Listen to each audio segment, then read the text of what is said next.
All right. Welcome everyone from Speed Gaming. Good afternoon or evening or morning, depending on your time zone. My name is Stephanino. I'm here with Moon Blazer, and we're getting ready for a Jets of Time race. Hey Moon, how you doing today? How are you doing, Tepedino? Welcome, everyone. All right, so we're getting started already. So Jets of Time's work. We're gonna start with two random characters, a bunch of techniques. They're completely shuffled, and our goal is obviously either find levels and beat him, or in this tag, we're actually dealing with Zeal as the final boss as well, right, Moon? Yeah, so there are two options to beat the game. So we can either beat Lavas or we can beat Zeo 2 using the Black Human route. So we'll talk about the different possibilities of reaching the end game as we go through the sea. So right now we see a Mal and Robo start. So those are characters that are really much more of a support characters, and Robo has good healing. Mal also has a good healing, has techniques such as Life 2 that she can revive someone. Right now on the left we see Proccy heading straight to the Sunken Desert. He's actually going there. This is a late dungeon area, but he's going there to grab some chests. Let's see. He can run away from this fight if he gets hit. All right. Meanwhile, Trinton has found the the hero medal in the snail stop, and instantly bought it. Didn't even think about it. Went for it. I assume they're going to rush the key item and maybe check the other character that's gonna wait us in 600. The interesting thing about this is that we already have two very different openings. One of them is focusing on finding early items. The other one is actually checking for key items.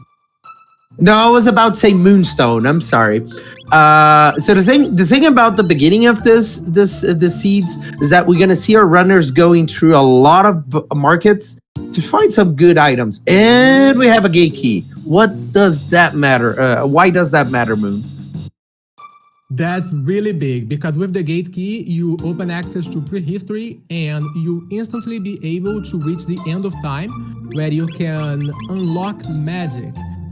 And why unlock magic? Because Marda, she can only learn up to 3 techniques, 3 techs, without unlocking magic. Robo can learn all his techniques without unlocking magic, but Mark, she can only learn up to 3. As Chrono, Luca, and Frog. So yeah, with the gate key, they can access prehistory and unlock magic. That's going to be a great feat for them. Yep.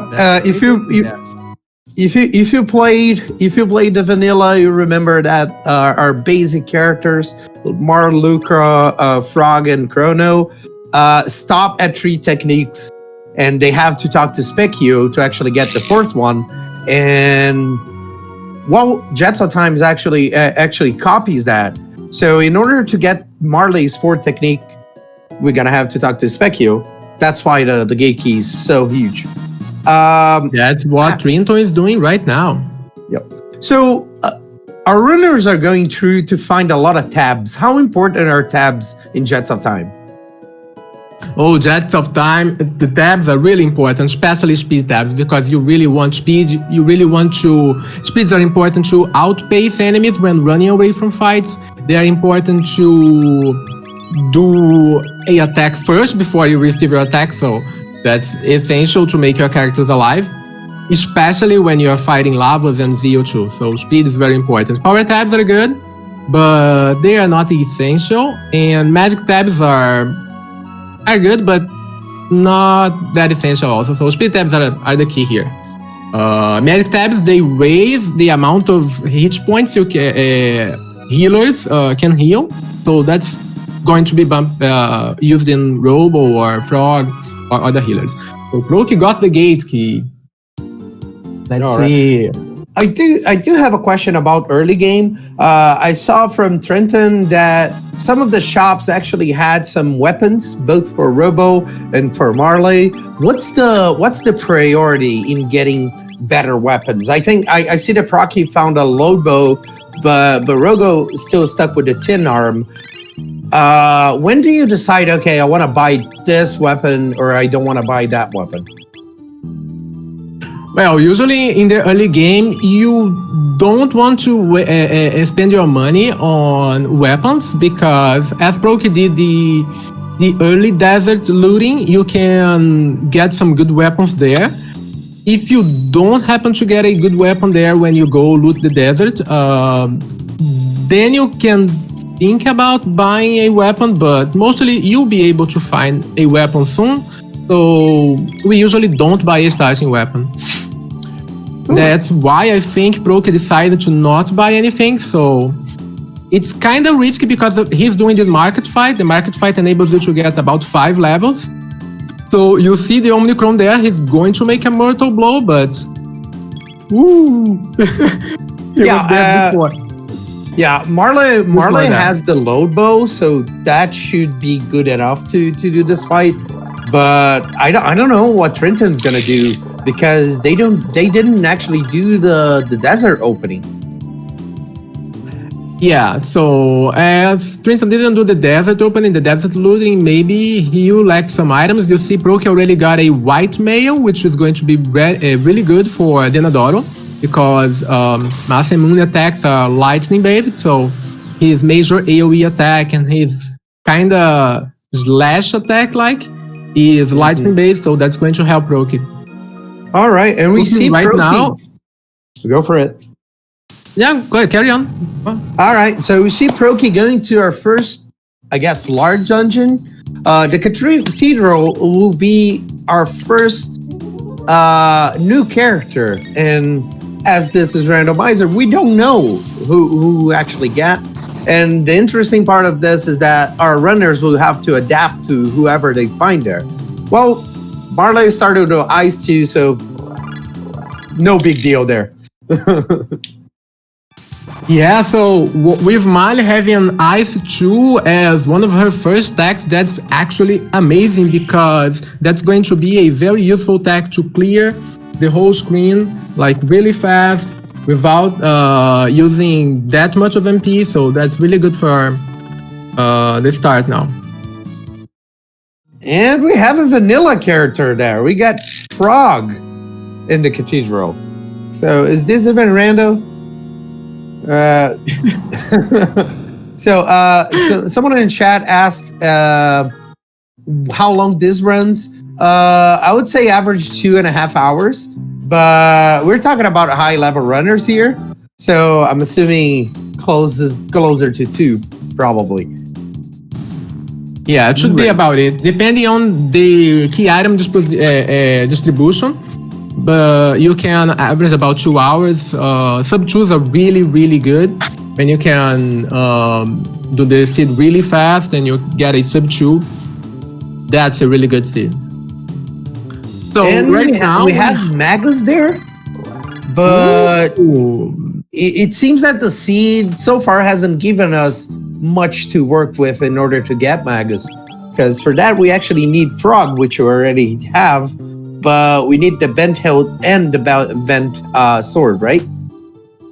Yeah, so to unlock the character in Frog's Burrow, you need the bent hilt and the bent sword. You don't actually need Frog to unlock the character, but you need Frog to unlock the passage to Magus Castle. So with both pieces of the Mathemun, with both pieces of the sword and Frog, then you can unlock Magus Castle. Understood. And Trinton found a jerky in the frog house there. I don't even Frog's Burrow, my bad. So we're gonna check. It's not gonna open progression, but we're gonna give us a top tier item, and it's a moon armor. All right, that's pretty good for the beginning of the game, right? Yeah, it's quite a very good defensive armor. Interesting enough, Proki decided to wait, and he didn't buy the hero medal, so he still doesn't know which key item he's going to get. Yeah, so far, not buying that hero medal has shown to be a huge benefit to Proki. I mean, might not even come back for it. Meanwhile, well, certainly he knows. Yeah. Go ahead. He knows that with the my bad. With the hero medal available to buy, he can access a second another key item by buying the hero medal and visiting Fogborough and checking the left chest there. So he probably do that soon enough because that's a free check. True. I mean, it can happen to not check, but it seems very unlikely. And as Trinton's looking for items and power tabs, Proki is already halfway into continued road. Do you think that this early game from Trinton will give an edge at the late stages of the game? Well, it's actually very hard to say for now. We have to wait some more time to see how the seed goes, how it progresses, how both runners choose to do the checks, because mostly it will boil down also the sequence of key items that they get, the sequence of checks that they go to. So it's still a little bit too early to say how it's going to play out for them. So let's see. All right, and Proki is approaching our first boss of the seed. And hey, I gotta say, it's pretty lucky that they also found a flash blade for Frog there. So, shouldn't be a problem. I see a question in chat about the required checkpoints for this random. Just beating Lavos, the extra conditions. Yeah, for this randomizer, the goal is to finish the game. It's either going through Mega's Castle and then Ocean Palace to finish Battle Lavos, or going through Ocean Palace, Battle Lavos, or Black Omen and finishing Zio. Yeah, this randomizer is really amazing because it is fast. I mean, comparing to vanilla Chrono Trigger, it's really, really fast. You can finish the game in 2 hours or less.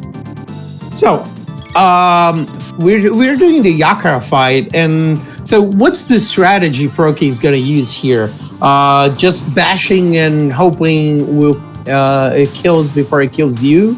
Or is there some, I mean, we see that Proki already took care of it, but is there a strategy such as, avoiding counterattacks or things like that?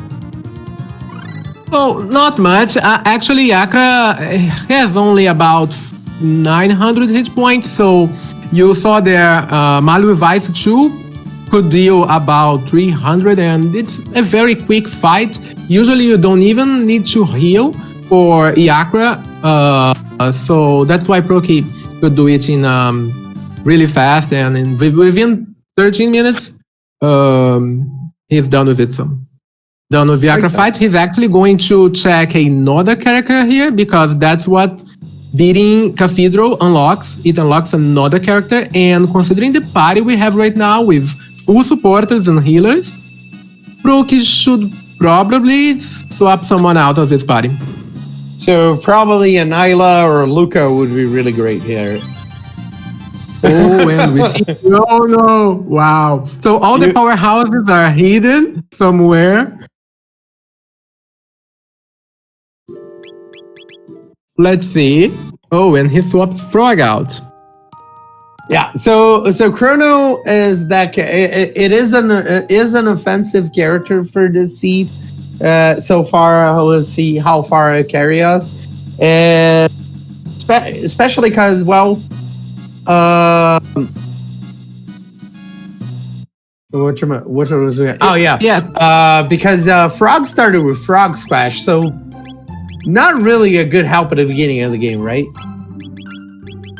Yeah, exactly. And also, you saw there Proccy got a dark saber somewhere, and he's now able to use it on Chrono. Maybe Frog, he didn't got a better weapon for Frog, so that's why he decided to use Chrono. So we see a Frog coming in now. Interesting. I think they got a weapon for Frog too. Yeah, they have Flash Blade for Frog. Oh, they found it in Cathedral. I'm assuming the swap is simply because Robo is stuck with a tin arm. Ooh, and a bent hilt. Yeah, for sure. Bent hilt.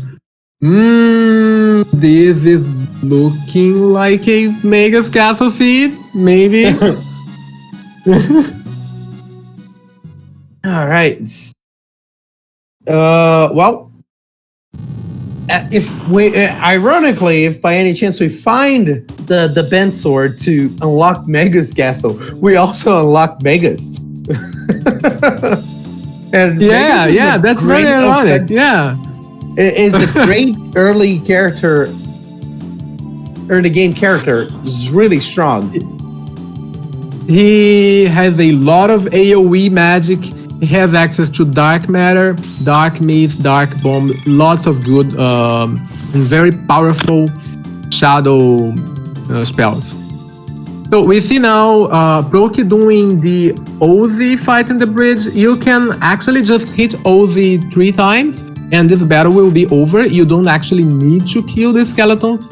You can using AoE magic such as Fire 2 or Ice 2, but it's simpler to just use some auto attacks and hit Ozzy 3 times. And that actually spares your MP for the next battle against the boss in this bridge. Yeah, also I learned that the hard way because at some point you can actually get here and not have any magic. And if you try to kill the skeletons without magic, that's going to take a while. Yeah, that's going to take a while. That's going to raise your time. That's not ideal. Yeah, we see a side cap and flash mail drop. Usually we can get some very good items from this battle, but side cap and a flash mail, that's kind of average. So now Proccy is going to start his battle against Red Knight. It's the boss. He has 2 parts. It's a big skeleton, and the upper part is vulnerable to 2 types of magic, which is shadow and water. And that one is Zombar. Red Knight is the one. Sorry. Yeah, thanks. Yeah, I got confused. Yeah, Red Knight is the one in the sunken desert. I fight this guy like dozens of times, and I mix their names all the time. So Zombar, the bottom part is vulnerable to fire and lightning. I don't know if Chrono knows any of those, so that's why he's just attacking. Mali knows ice too, so that's the best strategy here because the head is vulnerable to ice. Usually we want to kill the head first because if you kill the bottom part first, then he's going to use a major AoE attack that can wipe your party. Ooh. And managed to get the MP buster on Frog. So as long as you don't get it on Marley, it should be great. So chat is asking, if this is rando item only? Actually, this is full rando. Characters are randomizer. Their techniques are randomizer. Key items are randomizer throughout the world. And yeah, of course, items are randomizer. I do have a question. Do you know if Proccy already did magic? Already got to spec heal? No, not that I know. Not yet. All right, cool. All right. So if they don't get to spec heal and they already have the 3 techniques, do they save that XP or do they just lose it? What do you mean the experience? The experience or the tech point? Because after you get the third technique, you can't learn anything else, right? Yeah. You have tech points. You don't learn them. You lose them. So you just all lose the tech points that you get. Ooh, that's harsh. The estimated time for the run to finish these Jets of Time seeds average about 2 hours to 2.5 hours, depending on the seed. You can get sub 2 if you get a very, very good and generous seed. If you get a very bad seed, it can up to about 3 hours, but that's kind of rare. So Trinton actually did a little bit more farming. So by the time they got into Yakura, Frog has Leap Slash. Should make the fighter fight a little bit faster, but I think considering the damage that they didn't get the Flash Blade. Yeah, so that's why doing that first desert loot really helps. You can actually get 2 extra chests there if you know how to do the skips. There are a lot of enemy encounters in the first part of the dungeon of the Sunken Desert. But there is actually a route that you can do to get 2 chests over there without triggering any fight. So that's really good. Understood. And answering my question, Procky is now doing magic. So yeah, there we go. And Trinton, I mean, Yakura is not even a bully. It was just easy life. And as vanilla dictates, Procky is going around and round and around to learn magic. Yeah, Specchio now is doing his magic to teach magic for Chrono, Mal, and Frog. Robo doesn't need it, so that's why he's not in the party. And if we get Luca, we actually have to bring Luca to Specchio to learn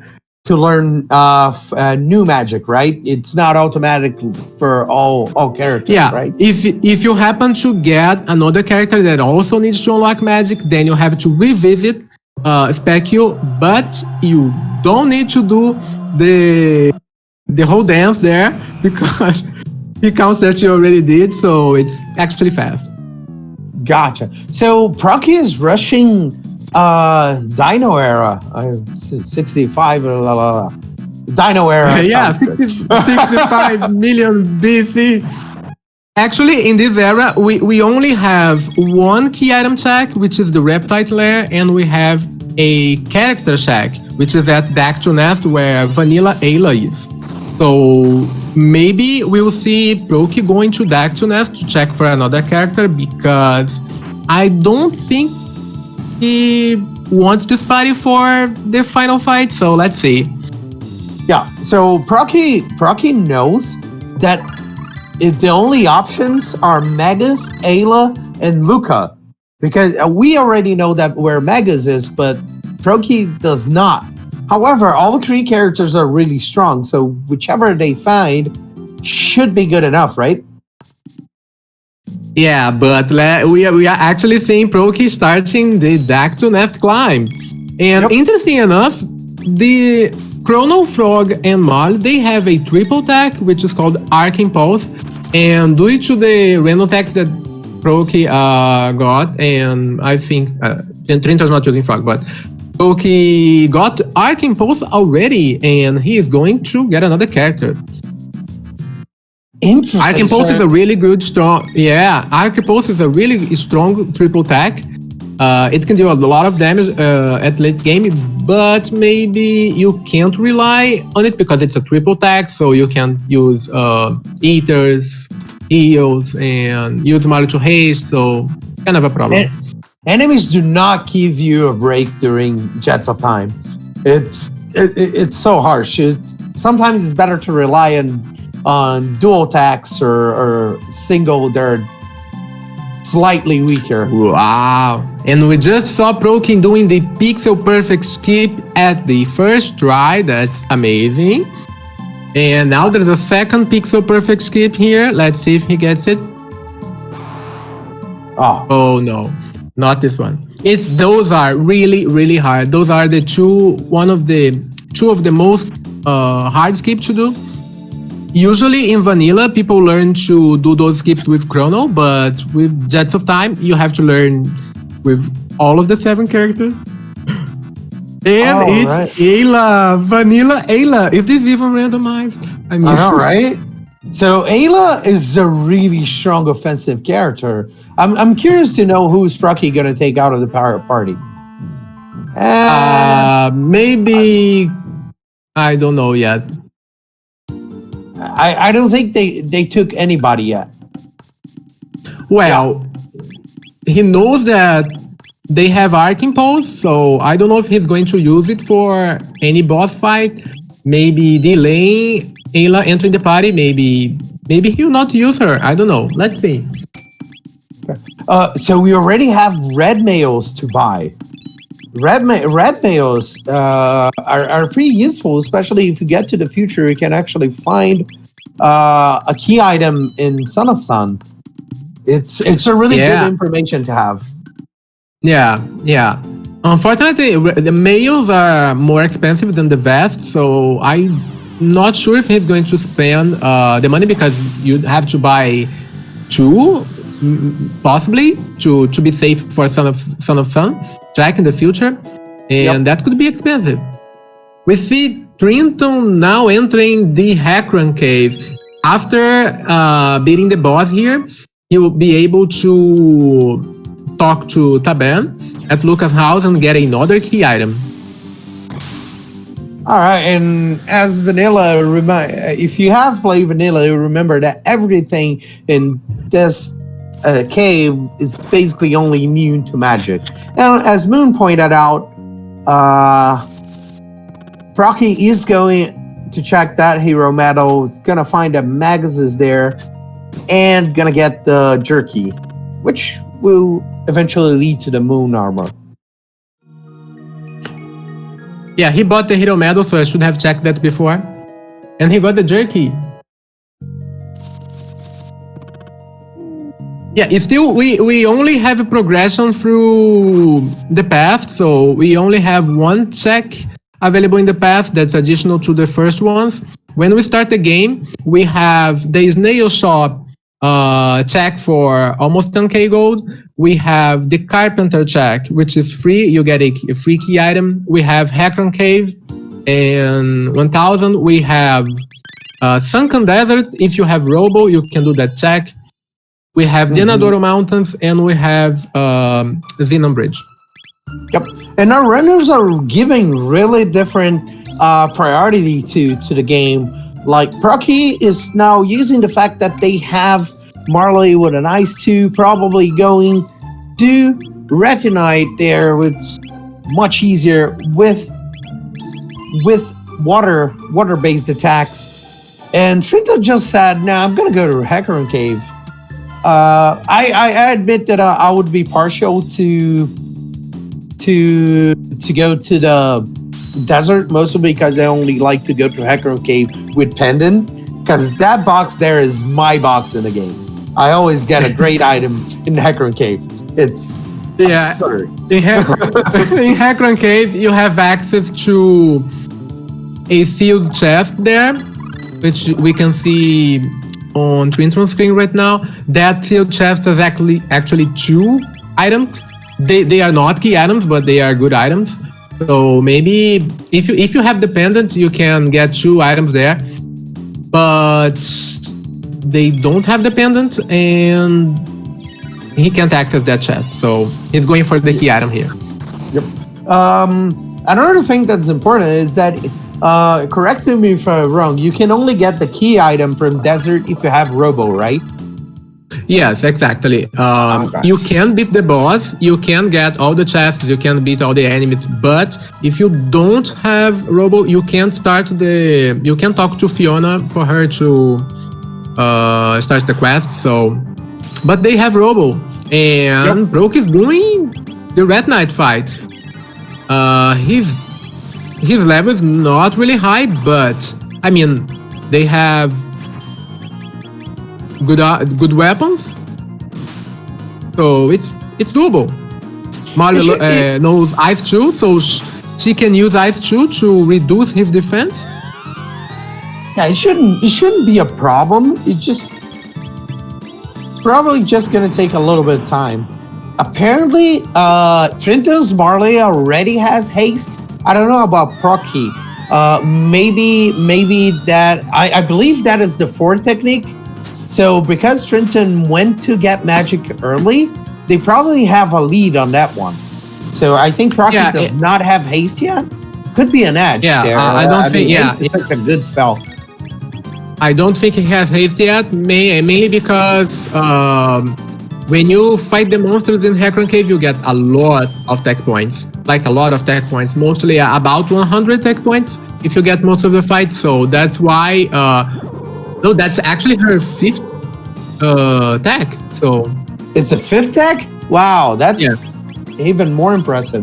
And Trinton did go through the fights, didn't really run most of them.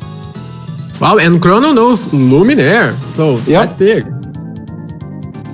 You see that even though if it, once again, and Frog is down.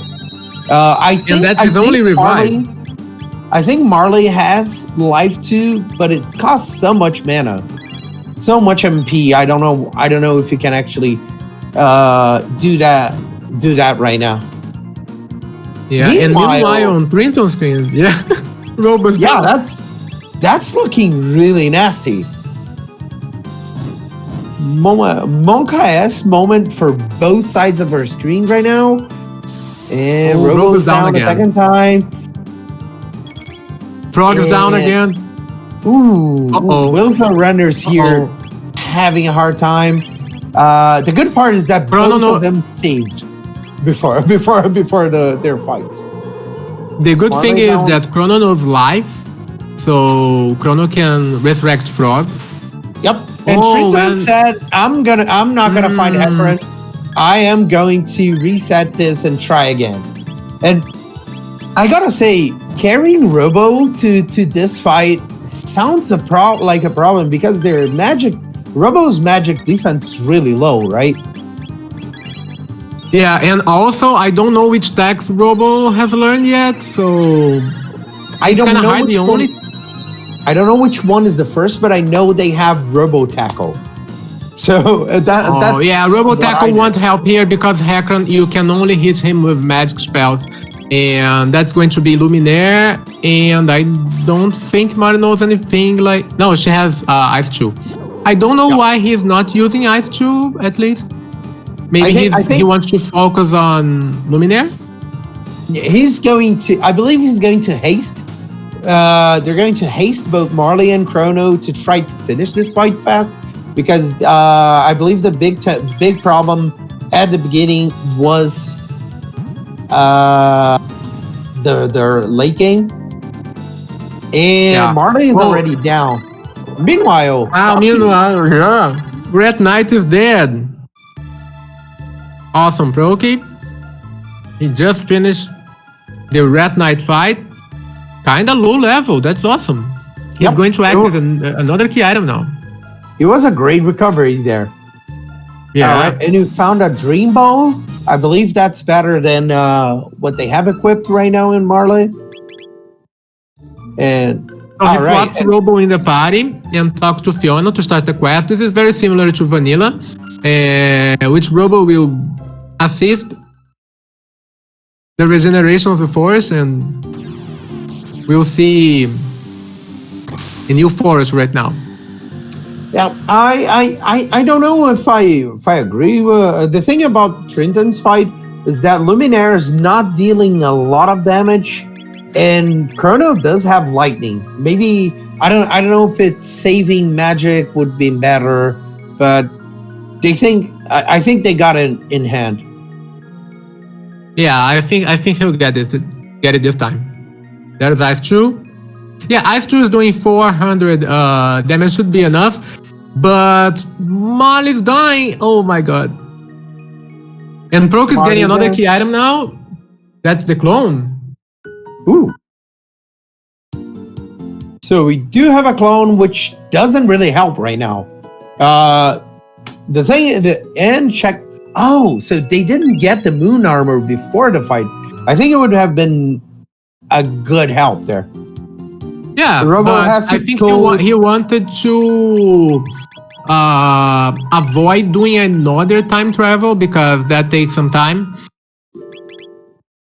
Yeah, I understand. I understand that, but I wonder. I have to wonder if having a better defense would have been like a huge help there, especially if you equip more. Yeah, I agree. Especially because Frog died like 2 times. So. Yep. Oh, so Robo has heal beam. Heal beam is really good, and for this. And Trinton has finally beat Hecarim, so you get a bunch of XP, a bunch of tech points, and got a speed tab. Alrighty, let's see. Yeah, I see a comment in chat.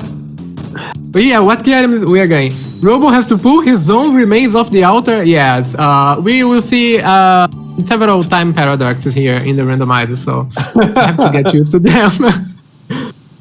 Yeah, the thing is, and a moonstone. Moonstone.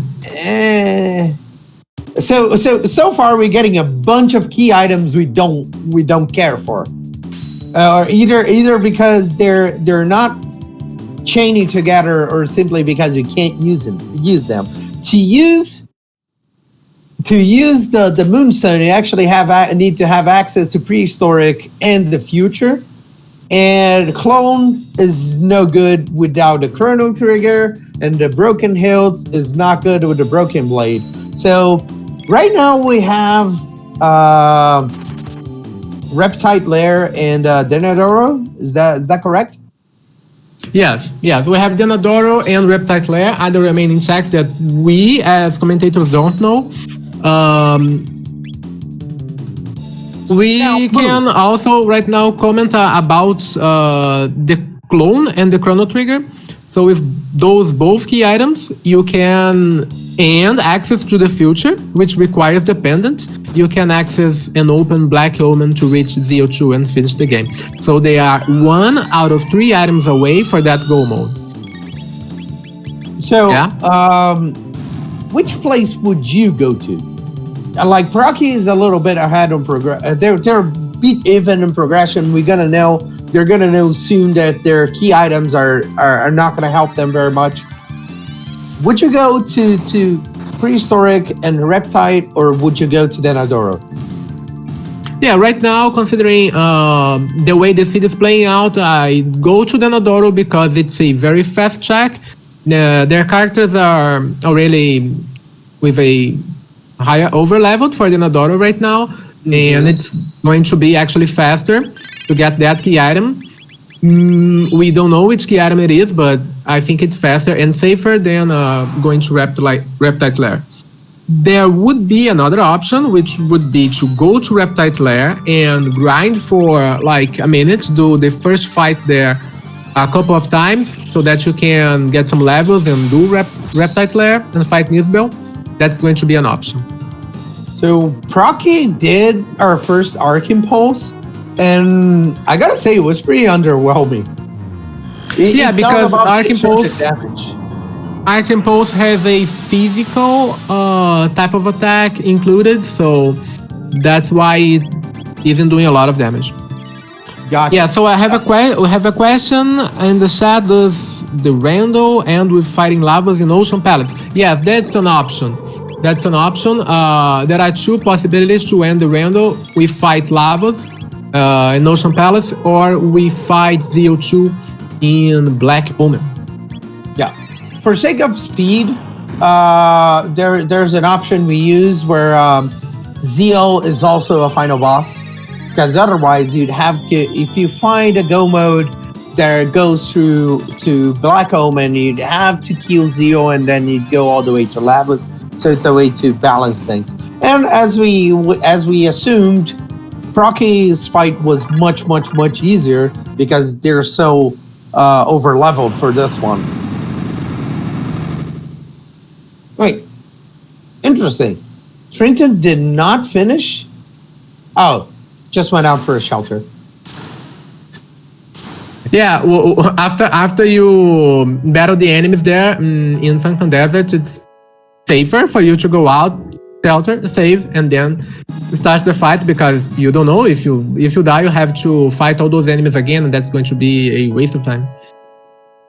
Gotcha. And Roki just got the Moonstone. Yep. And so at this point, we're seeing Trinton's opening, making things a little bit slower. Proccy is about, let's say, half a dungeon ahead. But at the end of the time, things, Trinton is a little bit over leveled, and when it comes to this, so if Proccy at any time takes a death or something of the sort, that's going to be really good for Trinton. Yeah, so right now, Proccy is doing his last, no, not the last, but one of the last available checks right now, which is Reptite Lair. Here we fight Nisbel 1. There's an option here for you to wait for a secret digging, and you can access a secret area for very good, very high attire items, but you actually have to wait and rely on a weird in a weird RNG to access that area. So Proccy is not doing it. Yeah, and he's going straight to the boss. Yeah, I see. I don't think we'll see our runners farming too much or looking for our items a little bit too much. If we find things on the way, great. If not, just move on. Yeah, exactly. I totally agree, because this is a race and they don't want to waste any time. You see Proccy right there doing a very tight chest check. You can get that chest without triggering the fight, and he did it very well. Wow, I had no idea you could do that. So Trinton is doing their Red Knight fight, and it should be much easier than what Proccy did. Mostly because Robo has so many offensive abilities as well as heal being. And Robo knows Uzi Punch. That's awesome. That's going to make this faster. Not sure about what they're doing. They're attacking the top and the bottom at the same time. Isn't it better to just kill one part first? Well, yeah, but that's also an option. I think it's better to kill the top part first, but it's up to the runner, I think. If you kill the bottom first, the type of attacks that he will use will change. So now I know that from this build that you have to use lightning to reduce the defense. Does this spell take full damage from lightning, or is it just to reduce the defense? Yeah, he will take the damage. Yeah, he'll take the damage from the lightning spell. And for Nisbel 1 in Reptite Lair, you actually just need to use lightning once, and his defense goes down for the end of the fight. So actually Proccy could use Arcane Pulse right now, so that's what he's going to use for very high damage. Let's see, and wow, 16, basically 1700. Yeah, that's 1700. Yeah, that's so much damage. All right, so we'll see that white mail on Marley actually making a difference, since it absorbs lightning attacks. Maybe that might even be the reason why Proccy came here, right? Ooh. Yeah, so having a white mail really helps, because Nisbel's main attack is lightning based, so whenever he releases the energy, he's going to do a major lightning attack. Now he can use Arcane Pulse again, which is the best strategy here with this team so far. Ooh, because it's going to deal. Red Knight's score is gone. Oh no, that's most unfortunate for Trinton. That's actually really bad, right? It is, because when the core goes away, when the core dies, he's going to raise his defense and start doing some crazy attacks. And he's not in a good spot right now. That maybe is a wipe. At this point, he has to bank of killing it before it dies. It didn't work. I think that's a party wipe. I think that's a wipe. Did you see what was the key item? I missed it. Oh, I missed it because I was looking at the other fight. Oh god, I'll check. No, hold on. Just keep going. I got it. If not, chat's gonna give us a hand, I'm sure.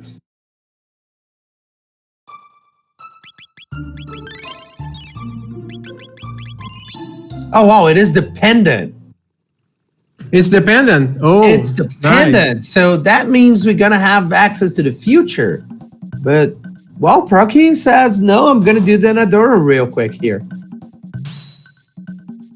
Dependent. Ooh. And Trinton's gonna have to do that whole fight again. Oh, that's bad. That's unfortunate. Also, they didn't save before they went to Red Knight, so they're gonna actually have to do some more fights here. Yeah, that's why going stepping away after the last encounter and saving, sheltering, is a good idea. Yeah, oof, that's bad. That's unfortunate. With that, at this point, we can say that Procky has a lead. I don't know how much of it is going to be, but it's definitely a lead. Yeah, so far about maybe 2 checks already. Yeah, so that's 2 checks ahead.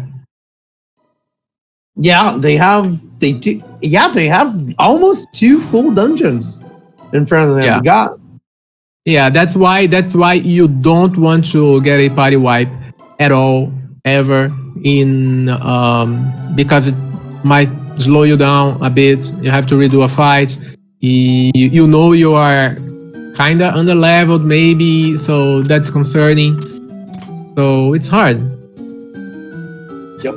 Meanwhile, Procky just goes climbing up Denadora Mountains. He's actually doing some weird movement there just to skip everything because there are a lot of fights that we can skip. All right, a bunch of beautiful skips here from Procky. Yeah, skip after skip. That's wow. Absolutely breezing through Denadora and skipping the magic tab because that's a waste of time. Oh, come on. I love the magic tab. Mountains are nice. Mountains are nice, but you lose like 10 seconds. Mountains are nice. And I'm nosy. It's got it right. Yeah, so Trinton's going again with the strategy of hitting both the top and the bottom. I think I'm not sure I agree with that. I think that was the big thing that kind of hindered them at the fight. Yeah. Usually you want to kill one of the parts first. Usually I go for the top part first because then you only have to deal with the bottom and the attack that the bottom does. It's kind of easy to heal. You actually, if you are kind of over leveled, you don't even need to heal in this fight. But if you go here at a lower level, like up to 14, level 12, 14, then you have to be extra careful. But if you reach this fight at level 18 and 20, it's easier. And Procky took care of Masa and Mune with a single arc impulse. If you kill one of them, that's enough to finish the battle. And then you have Masamune, which only had one, but they fused. But one Masa fused with something and became this guy. And let's see how many. It shouldn't be a problem, also. Yeah, this fight should be really, really fast because he's just going to go for arc impulse there. He's already over leveled for this battle. Usually we reach Masamune at level 10. And I think he's so that's really fast. So one and done. Congratulations, Procky, for that. Yeah, kind of a free fight. So I can pulse all the way. Ooh, and he got a Shiva. Wow, that's a good drop. Yep. So Trinton finally took care of Retinite. This time, no problem. Can't remember exactly where they're gonna find, but I'm curious about what Procky had. Is it gonna be the band sword or maybe even the clone? Now for the Denadora Mountains, Desert is the clone. Denadora Mountains, we are going to see the tools. Oh god. So the All right. tools is a kind of a dead key item because it just unlocks the Northern Ruins quest, and usually we just get 3 sealed chests from there, and they power it up for Massa Moon. So that's that. And usually we don't go for Northern Ruins. So tools is usually a dead check. Yeah, it takes so long to check, like so long. Yeah. It takes a long time to go and clear the Northern Ruins. The rewards aren't that good, and you don't get another key item. So the power up for the Massa Moon is not that important, even if you have Frog. And this is a speed run, so they want to go fast. Most of runners will avoid doing Northern Ruins. So Proccy is doing the pendant check. So Marley's about to be arrested for kidnapping Marley. For stealing her own pendant, yeah. Yep, there we go. And it's an interesting choice considering Marley is not the kind of offensive character you'd see usually. So I don't know if Marley's I think he's using what? I'm sorry? He's going with Marley right now because maybe he wants her to learn something more and an additional tech or something like that. We'll see. Sentencing the prison to death. Poor Marley. Yeah, I guess. I mean, Marley already have haste, ice 2, life 2, and a healing spell, I think. So I have to wonder. Yeah, it's got huge. I guess they just want to. They just want to. Yeah, because of the ice 2. Because of the ice 2 ability to clear 2 guards at the same time. It was the Chancellor's plan all along. Yep. Yep. Oh, did not manage to get the blue shield skip there. This fight can take take so much time if they decide to stay behind the shield. Yeah, you can pass and you can go in between the shields, but that's actually a really tight window, and if you don't get it, you lose like about 15 seconds for this fight, maybe more if the shield decides to stay closed for a longer time. But and Trinton is going with a more careful approach. They're going through the screen to get the items, then come back so they avoid the fights instead of just going through. Interesting. I gotta say, it's really nice to see different strategies from both of our runners. Yeah, usually the items that we get from looting Denadoro Mountains are bad, are not strong. I mean, they are low tired items. So usually we only get those items if that's a very early check, or yeah, that's mostly when we get those items because they are low tired. And I mean, they're going back and getting the chest and going back. I think he wants to play it safe, yeah. Ooh, and Proccy got another shield fight. Oh, I know Proccy. He always nailed that skip, so I don't know what's going on. It's like, say, practice is practice, a race is a race, right? Oh, a neon blade. Oh, maybe it's on purpose now. Maybe it's on purpose because a neon blade can sell for a lot of money. And Trinton went for those checks there and got a wall ring. Not anything really impressive. I used to do that waterfall check more often. Right now, after doing that several times and seeing that sometimes it's not worth it, and you lose about like 15 seconds, maybe more.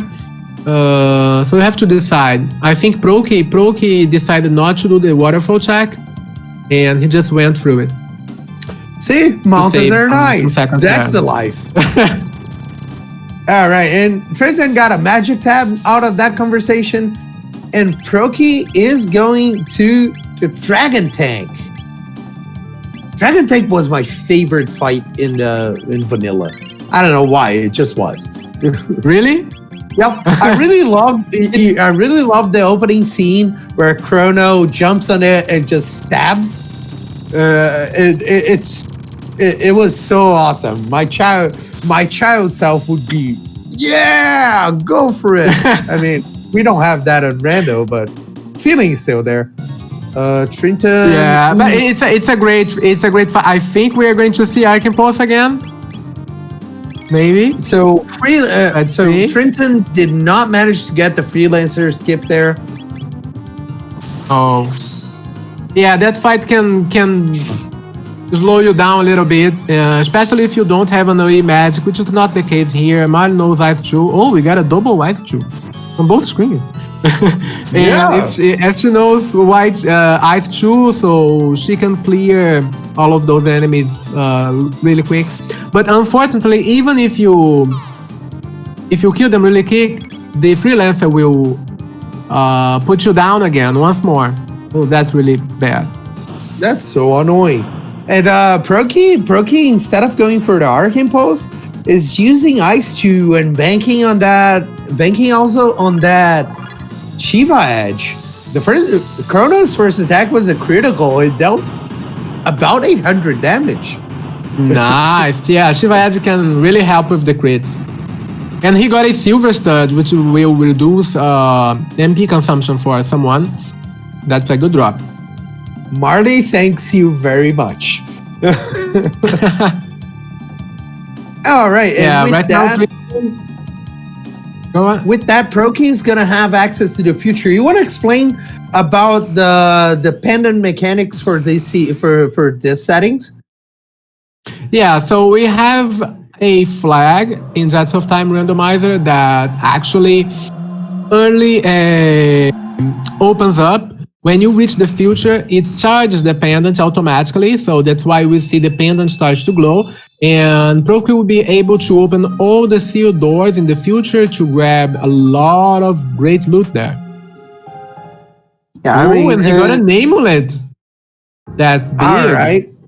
An amulet is one of those things in the game that lets you that prevents any status and getting confused or stopped or sleeping. It can be really annoying. And Proccy rushed to find Luca there. I wonder if they're thinking about putting Luca in the party. Luca? Yeah, Luca is the last powerhouse in the randomizer. Yeah, Luca is the one that's going to be in the future here because Megas is at Frogsborough. Let's see if Proccy decides to put her in the party. We have Arcane Pulse right now. He's going to check. No, he didn't check. Even just check. Didn't even Luca check. Just is in the party because Oh, Proccy got soft locked. Oh no! Oh god! Oh wow! Oh wow! Oh, that's they're so bad. all the way in Denadoro. Oh, that's so bad. Oh, that's really unfortunate. Oh. So we have Is there an actual explanation somewhere of how this works? Viper, what do you mean by the randomizer or the soft lock that we just saw? The soft lock happens when you enter the menu in that screen. Usually when you get another character, you don't want to enter the menu or do some weird things like because you may get soft lock. Proccy knows that, but I think he was kind of wanting to rush it and forgot to save before entering the dome. So that was most unfortunate. Yeah, and he's going back now. He's actually rushing back because he knows Denadoro is only having tools for him. Yeah, I mean that's gonna consume a lot of time, and I guess it is unfortunate but I think that puts Trinton back in the race. Yeah. I mean, it's a close race. Especially, I mean, it's very unfortunate that soft lock happened, but there are a few soft locks that happens, and we have to be extra careful all the time and save often, because I actually got a soft lock the last time I raced in the Nadoro Mountains. If you go down the waterfall using the first part of the waterfall there, you actually go and get a soft lock, but you can enter the menu to exit. And we can see, if you notice, Trinton is adding a little bit of memes to the screen. I really appreciate that one. And I guess they weren't too happy that they found tools. And so let's think a little bit about it. Proccy is leaving Denadoro as Trinton, probably going to Reptile Lair. So Proccy still has a considerable lead. Yeah, but I mean, I think he is thinking right now, oh God, why I had not saved before entering the dome, and that's really unfortunate because this time I'm saving. This extra save. Because I mean, there are several. There's a save point before. You can save before you enter the prison. You can save after you can move when the cutscene ends, and you can save when you enter the future. So I think he might be like wanting to brush it, or that was there's also nerfs can very much happen. I mean, it's a really different thing when you're playing at your stream just for yourself, just trying to challenge yourself, or you're playing against somebody else in such a huge stage like SpeedGaming. Yeah, exactly. I've been there. I know what the feeling is. You get like really nervous, and you have to do all those very tight enemy skips and do all that menuing and thinking about a lot of things, the amount of checks you have to do, the possibilities of parties, the party composition that you are going to, and depending on the end game that you are going to, maybe if it's Zio, then maybe it's a different party composition is better. If it's Lavos, then I mean, that's a lot to think about, and I mean, saving is just one of those things. And the fact that maybe their Retinite fight went a little bit bad, or things. Oh, we got an Eon Blade. Eon Blade's not better than Shiva Edge, right? No, Shiva Edge is better. Eon Blade was great because it just reminded Trinton that they do have a Shiva Edge. So in a way, it was a great drop. And when you get go for it. Yeah, go on. So when you get a few bad fights, just continuing, when you get a few bad fights, a few long fights, like the Retinite, you're going to be worrying about, oh, wow, I'm behind. I have to recover. And that can stop you from doing things like saving. After all, saving can be a time loss. Yeah, usually I don't know. I haven't actually timed it, but we save about 20 to 30 times in a regular seed, so that actually adds up to a minute. So talk about yourself. I saved over 50 times because I'm so bad. If you consider, if you don't save, I mean, in a very clean run where you don't die, if you don't save, you actually spare like a minute or maybe more. So it might be a strategy, but that's really risky. I'm not sure. I don't think it was the strategy Proccy was going for, but maybe it was. We don't know. Every little edge that you can have, like I mean, close races can be up to seconds, so... Absolutely. And Trinton is doing a little bit more farming in Reptile Lair. I don't know. Is the XP there any good? Not for this encounter specifically. Usually, if you want to farm in Reptile Lair, you'd be best farming for the first Evil Weasel encounter, which gives the most experience and attack points in this dungeon, and you can easily repeat that fight. So I don't know if he wants to grind. Actually, he's at level 20, so it should be fine for Nisbel 1.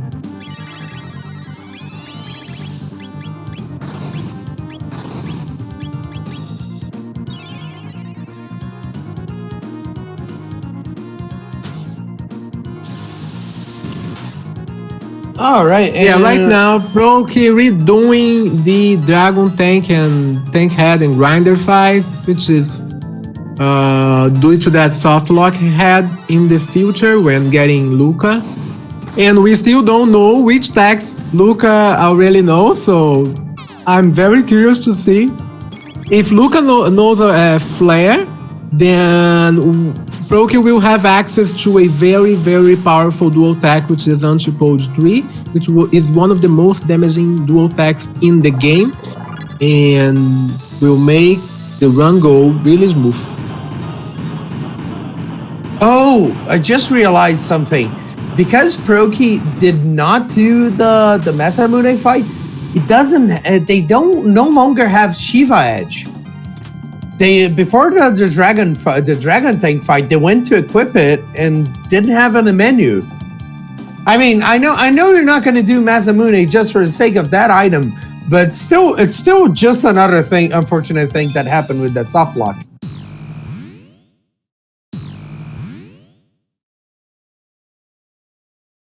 All right, so my guess for Luca's the attack's gonna be A, B, and flare. Luca always comes with flare. Whenever I look for it for her, Luca has flare. I don't even know why. It's just that. And proccy is going ahead getting that amulet again, and hopefully they'll save before getting this care, please. Sometimes. I think that's enough. Saving. You're good now, proccy. You're good now. Okay, I think that's enough. Let's go. The race is on. That's a new standard for better safe than sorry. Yeah, you better save everywhere, all the time. Whenever there's a save point, whenever you enter like anything, yeah. This room, you can't get a soft lock here, so it's better just to leave as soon as you can. Don't change your character, yeah. So now, yeah, proccy decided not to change the character right now, just to avoid the soft lock. Change your character is what raises the chance of a soft lock? Yeah. Entering the menu, changing the character, yeah, doing those kind of things. So he's going to the end of time right now, just to make sure Luca has magic unlock. Gotcha. And that means clearly that proccy has all the intentions of using Luca, which, well, it's a great call. Yeah, Luca is one of the powerhouses in this randomizer. Actually, proccy already also has Ayla available, so I don't know how he's going to play out. Maybe he's going for Chrono, Marlon, Luca. We still don't know which tax Luca has. So. Yeah, I gotta say, I don't think proccy has any intention of using Ayla. Like, it's been Ayla has been available for a long time, and so far nothing has not used anything. Yeah, that's right. All right, so Luca has a Proccy has a Tabin suit for wow, a Tabin suit. Yep. And apparently he's using that. Ooh, and already turning Luca into powerhouse she is. And I don't think we really got to see Luca's stacks. She is so good and so good. She is so good. It's such a powerful character in Jets of Time that you don't even need to see her attacks to bring her in the party. That's how good she is. OP or OP? He already invested like his speed tabs on her, and he has a Tabin suit, which is one of her best armors, which gives speed +3. So now she is really fast and has magic unlock. She's going to learn a lot of good techniques. All right. Do you want to explain how the Son of Sun fight works? Yeah. So Son of Sun is just a boss that you fight. Wow, that hit hard. It's a boss that you fight when you finish him. You have access to a key item in the Sun Palace. You just have to fight this boss. This fight works like this. There are 4 flames. Only one of those is the real one that you have to hit in order to hit the center. You can't hit the center itself because then you have major counterattack, which is flare. And even if you don't hit the center, he will cast the flare for very, very big, huge fire damage on everyone. Yeah. And we can see that Proccy does not have any kind of fire protection, and that's actually bad. But he managed to. Proccy does have fire protection. Tabin suit actually gives fire resistance to Luca. That's why I believe. He has. Yeah, that's why. But none of the others had any fire protection or absorption. And the ruby knife. So at the end of all, Proccy did like a marvelous fight. Managed to kill Son of Sun, getting flared and not losing a single character. That's awesome. It was pretty awesome. That's a consistent and very clean Son of Sun fight.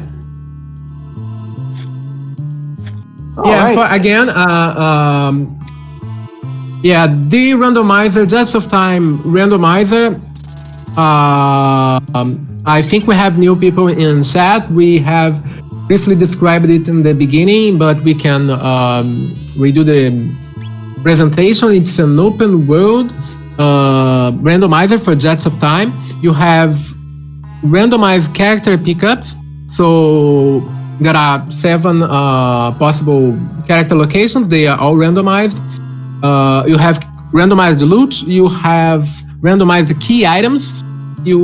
There are 15 key items in the game.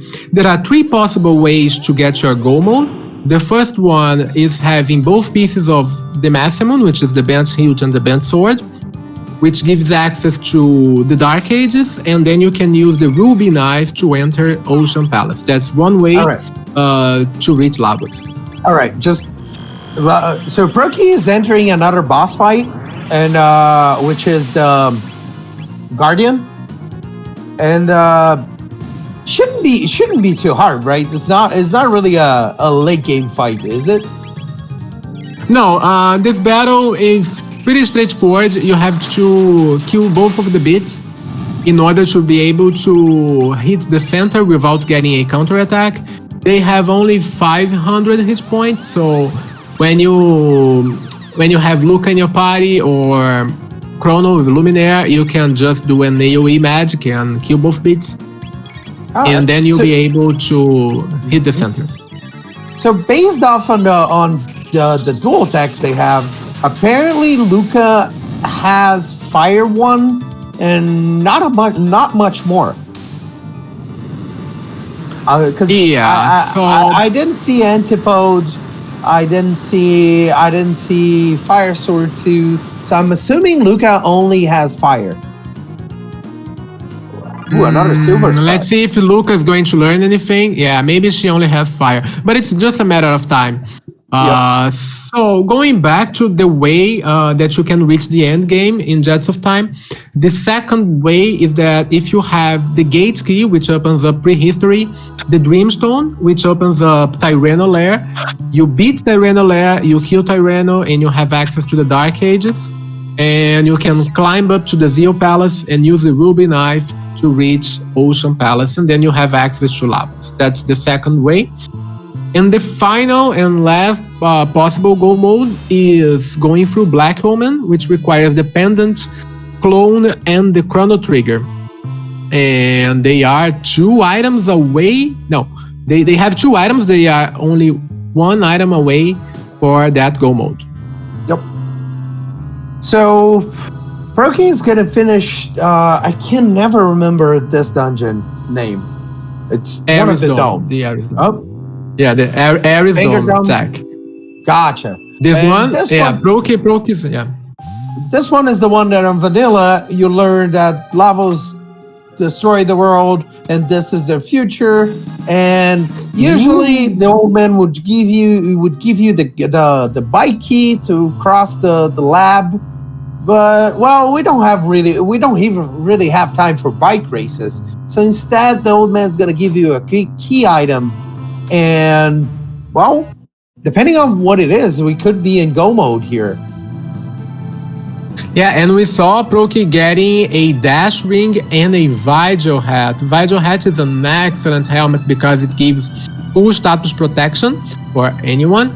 And the dash ring is an accessory which gives speed +3, and speed is king, and we want speed. So he's probably going to put that dash ring on someone soon enough. I do have a prism. Oh, and a prism dress. That's awesome. Prism dress is pretty good still pretty good for this time of the game. I think Proxy already has a dash ring, but I'm not entirely sure. Let's see what the key item is. Oh, and it's a Dreamstone. Oh, it's the Dreamstone. And Proki has go mode right now. All right, so with Dreamstone, Proki will be able to go to Tyranno Lair, open it, and eventually beat the game, like Moon just mentioned. Yeah, right now he has to enter Tyranno Lair, set the Dreamstone in a position there. It will unlock the other parts of Tyranno Lair. You face Nisbel 2, face Tyranno, and then it will open up the Dark Ages. All right, and with that, and that path's gonna lead us to Lavos, right? Because we're gonna go through Ocean Palace. Is that correct? Yeah, that's going to open a way to fight Lavos. And let's see what Proki is. He's actually going to check. He's checking. Oh, Agradus. He's checking his. I'm not sure what Proki is doing. Yeah, so those frogs, they have a very different drop table, so you can actually get some really good items from them if you are lucky enough. I've got gold earrings once, and since then I always check that drop, and some runners also are checking that frog drop, because you never know. I've got full tonics, elixirs, lots of good stuff from them. And this first fight, is it the same idea, or is Proxy just getting a little bit of tech points for Luca? Yeah, I don't know if he's already checked his techs, because you actually want some very high damaging techs to fight Tyranno. If you're not able to finish Tyranno in his first 5-5 countdown, then you have a chance to get a party wipe if you don't have enough magic protection. So that's why Proc is doing this fight over and over to get some more levels and be prepared for Nisbel 2 and Procy looked at his spells, and I believe the only offensive spell they have is Fire, but the next spell is Mega Bomb. So that's most likely why Procy is farming. Yeah, possibly. Because without Fire 2, you don't unlock Antipode 2, it's a very strong dual attack. Without Flare, you don't unlock Antipode 3, so maybe Mega Bomb is the tech that he's going for right now. Yeah. Even Chrono of Luminaire, Luminaire is not a very good offensive magic for Tyranno. That's why maybe he's just grinding for more levels. Gotcha. Is there any chance that it would be a better idea to just bank on Arc Impulse?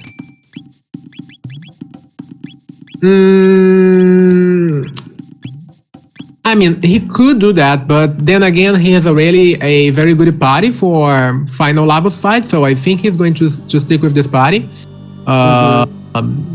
Usually we don't want to change our party like many times. Aside because Luca's insane, right? Yeah, and also, I mean, wow, and he's actually getting the fights against the reptiles there. They give like 6 tech points, and they are dropping a shield. That's not bad. Yeah, and one thing I really think is interesting about this randomizer is that we're seeing on screen 2 different parties, and they're both progressing quite well through the game. Proccy rushed Luca, and Trinton doesn't seem to be worried about Luca at all. I guess this is gonna be Trinton's final party for the game as well. Yeah, possibly. Seems so. Yeah, and the chat makes a good point in saying, well, I don't like to change party members because if their starting spells are bad, not gonna help too much. I guess this is, at the end of the day, is a gamble. Ooh, and that's Fire 2. Proccy, there's a Fire 2 on the way. Fire 2, 38 tech points away. Maybe he's going to grind a little bit more to get that Fire 2, quite possibly. Yeah, early flare would have been major bomb there. I mean, you have to think about it as an investment. Like, I'm investing on Luca now because I know within 20 minutes she will learn Fire 2, she will learn Flare. You can grind for attack points at the Ocean Palace really quick. So I think that's what Proc is thinking right now. And he's actually getting some fights that we don't usually get, just to get some extra attack points in order to learn Fire 2 soon enough. I mean, you have to wonder though, Proccy has to be really confident about farming because, well, if you think about it, they did had to leave Denadoro and do everything again. So is there a way? I don't think there's a way where you won't feel behind after that. Well, yeah, but Tyranno is one of the hardest fights if you go unprepared. It's a very common situation to rush it and reach Tyranno, like at level 20, 21, and you get a party wipe from his major elemental attack. So Proc is doing like a safer play here and getting the attack points required for Fire 2 in order to get Antipode 2, so he can use haste on Mal. He can haste everyone.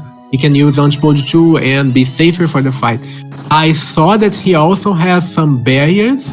Barriers are, if not the most important consumable that you must have for Tyranno, because it reduces your the elemental damage that you get by one third.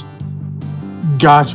By the way, I saw that Marley is already glowing green. That means she is already with a barrier, right? Yeah, exactly. So he just needs like 2 barriers and he should be safe for the fight. Because if you don't barrier anyone, then it's most probably a party wipe. He can do like 400 damage easily with his major elemental attacks. So we see now they have like 300 health, and that would be a party wipe. And Trinton got their go mode there as well with the Dreamstone and going. Oh no! Trinton's gonna do the Moonstone check. So because we don't he still needs to do Son of Sun to get the Ruby Knife. Oh, right. My bad. You're absolutely right. I think this is the moment where remembering that red mail from the beginning of the game could be huge. Yeah, exactly. If you remember that you have that one, yeah, I'm not sure what Trinton's doing right now. Let's see what he's going to plan out. Yeah, he's going for Son of Sun. I don't know if he has fire protection. That's really dangerous. Oh, he does have. Oh, he has one red mail. Yeah, if you have at least one red mail, then it's safer. Yeah, I mean, with one red mail, it's really hard for you to die. It's hard for you to die. The battle is just lower because you then most probably be having only one character to fight Son of Sun. So you got to think about that. Maybe Mar and Robo are going to. No. Robo has the red mail. Maybe Chrono. Chrono is. I don't think Chrono is surviving this fight, but hey, Proccy showed a really good fight and nobody died, so there is that. Yeah, so Proc now starting Nisbel 2 fight. And now with Antipode 2, that's going to be much faster.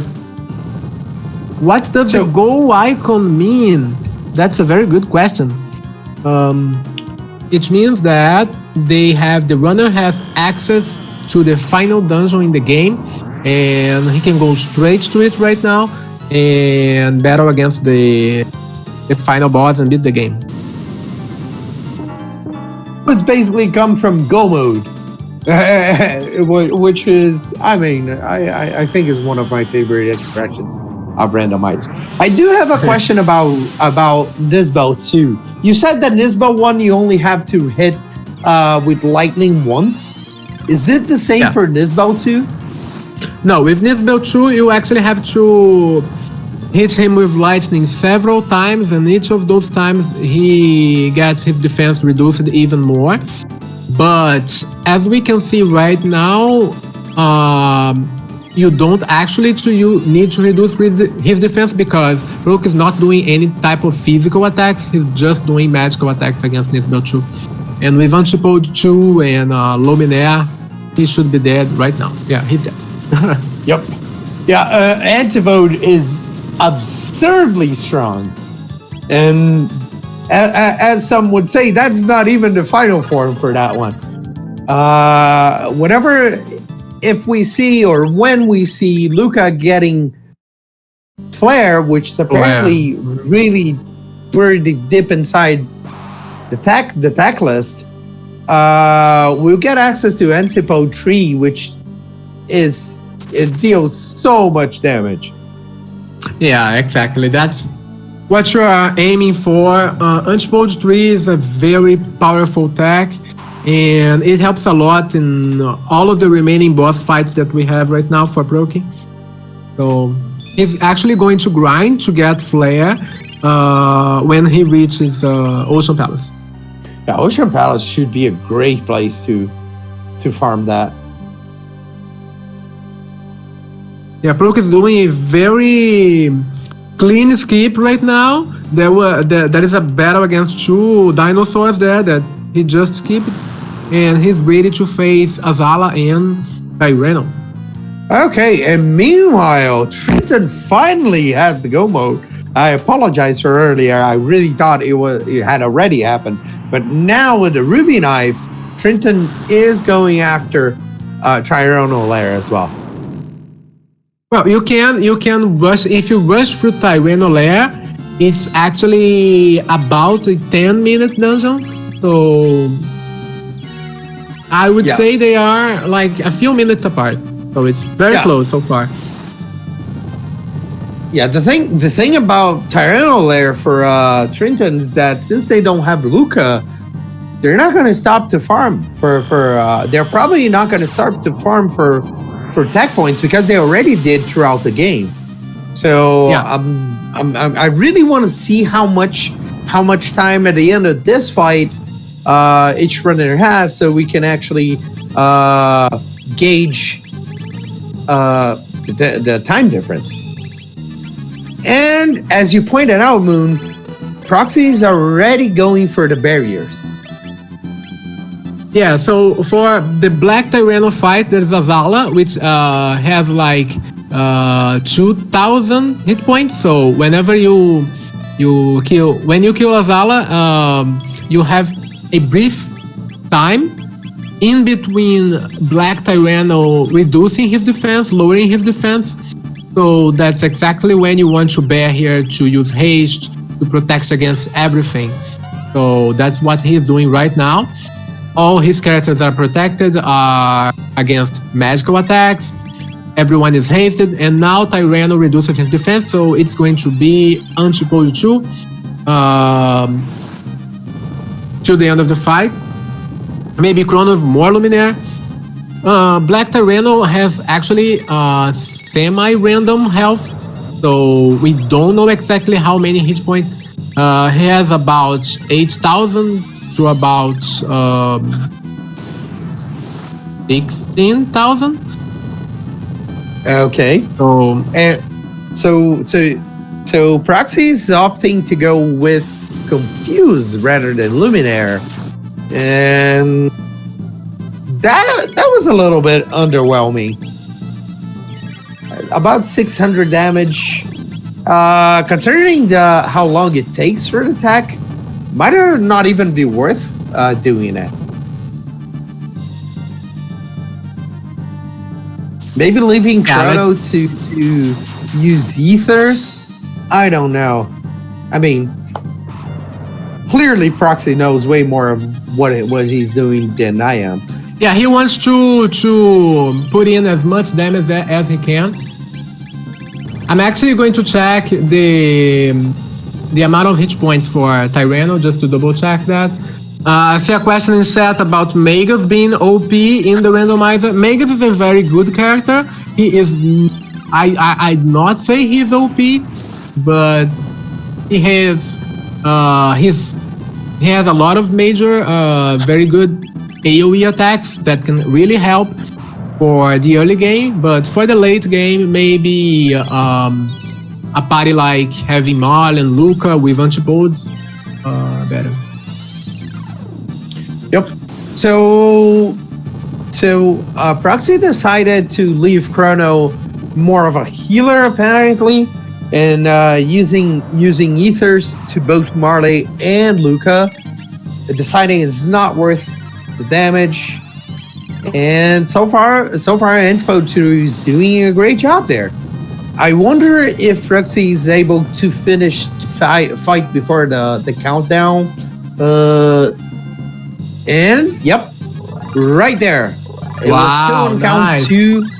It was a really good fight. Yeah, so Tyranno can have between 8,000 to 13,000 health. And Magus can have 10,000 to 15,000 health. Yeah. It's quite a wide gap for Tyranno health. So it's a semi-random and if you happen to roll like an 8,000 or 9,000, then it's going to be an easier fight for sure. Yeah, I guess I believe Proxy managed to hit about 7 to 8 antipodes there. So I'm ballparking, I don't know, 10 to 11,000 life? Yeah, possibly. Yeah. Yep.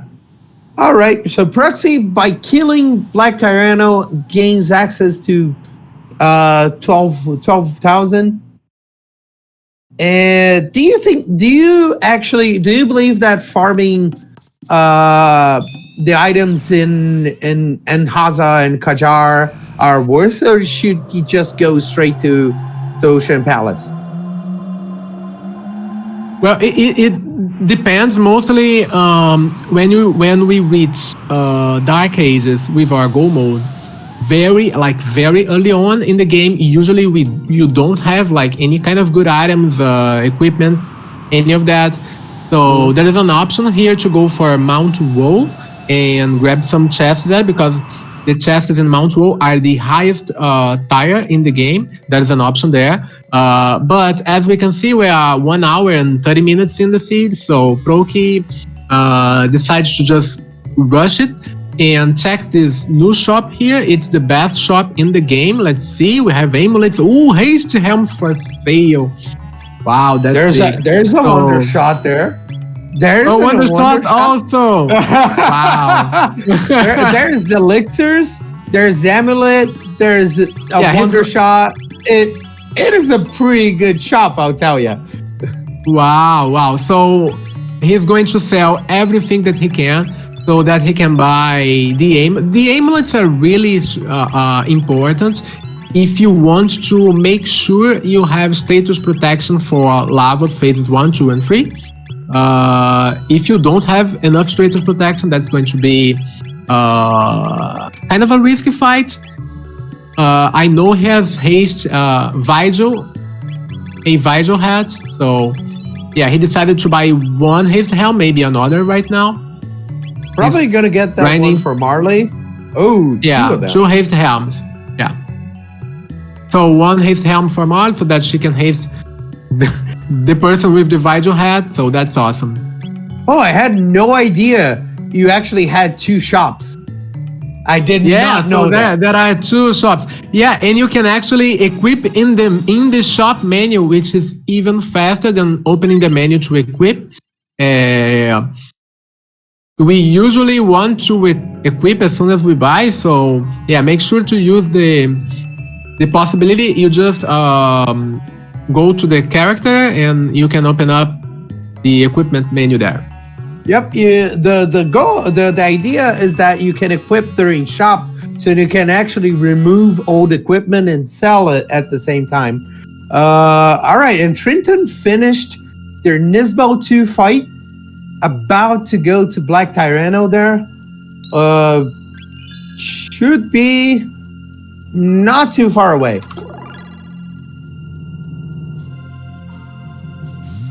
Yeah, as long as he manages to survive Tyranno, he can catch up if Proki gets a wipe somewhere. Yeah, Proki, however, is doing a really good job in this fight. He is.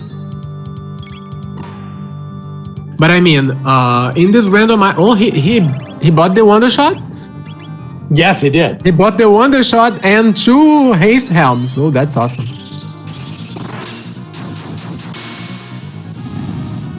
So Proki is battling against the Golem. This fight works like this. Whenever you attack with a elemental magic or physical, he will copy that technique and use it against you. So as Luca did a fire attack, he's going to do a fire attack. Luca did a physical attack, he's going to copy the physical attack. What's the best strategy for this fight, in your opinion? Oh, there are a lot of possible strategies for this fight, depending on your party composition. Luca has a technique called Hypno Wave, which puts enemies to sleep. So she can use Hypno Wave to put the Golem to sleep. But when you do an attack and damage him, you actually have to repeat the Hypno Wave to put him to sleep again. If you have Ayla and Robo in your party, then you can use Boogie. Boogie is a very good dual attack that actually put enemies to sleep. So Golem simply just stops and he does nothing. So that's another possibility. Usually what we do is put an elemental absorption armor and use that elemental to attack the golem so that he will counter with that elemental and you will absorb the damage of that type. So that's the main strategy that we go. That's the one I thought is the one I actually knew what to do. But Proxy didn't have any problems with Golem there. And I believe Golem dropped a Vedic Blade, which is probably a better Chrono weapon than the Aeon. Oh, never mind. Proxy saying, I do not care for you anymore, Chrono. That's really interesting there, the frog swipe, because maybe he's already planning for the final fight. Using frog for the last battle against Lavos is safer because you have access to an AoE heal, which is really strong. I don't know exactly if he's going to keep frog in the party till the end, but for now, at least for Ocean Palace, there is a strategy that you can use with Frog or Ayla, which is using either Frog Squash or Dino Tail to quickly finish some those guys right there, those bats, elemental bats, the scouts, yeah. And you can use Frog Squash or Dino Tail for a very AoE physical technique, which will wipe all of them. So we will see about that. I think Proc is going to maintain this party till final Lavos fight because you have access to Frog Flare when Luca learns Flare, and Frog Flare is one, if not the dual attack that can do the highest amount of damage in the game. As long as Frog has low HP. So it's kind of risky. There is a strategy that you can use it and get countered, kill the center beat, get a counter, lower Frog HP. So there is a strategy that you can use to even raise Frog Flare damage. Gotcha. Is using things like Gold Ear Ring a good thing for Frog Flare? Yes. Actually, it will raise a lot of the damage because the damage for Frog Flare is based on Frog's max HP. So using a Gold Earring will raise Frog's max HP and it will make Frog Flare do even more damage. Wow, Trinton managed to get Black Tyranno to reduce defense without killing Azala. I had no idea that was even possible. Yeah, that's actually another strategy if you use Provoke on Azala, and after some time, he will drop this defense. But I think it takes more time to do that than killing Azala, but that's a strategy. Let's see how it pays out for him in this fight. Yep. And there's Flare. There we go. 600, 106 tech points away. Nice.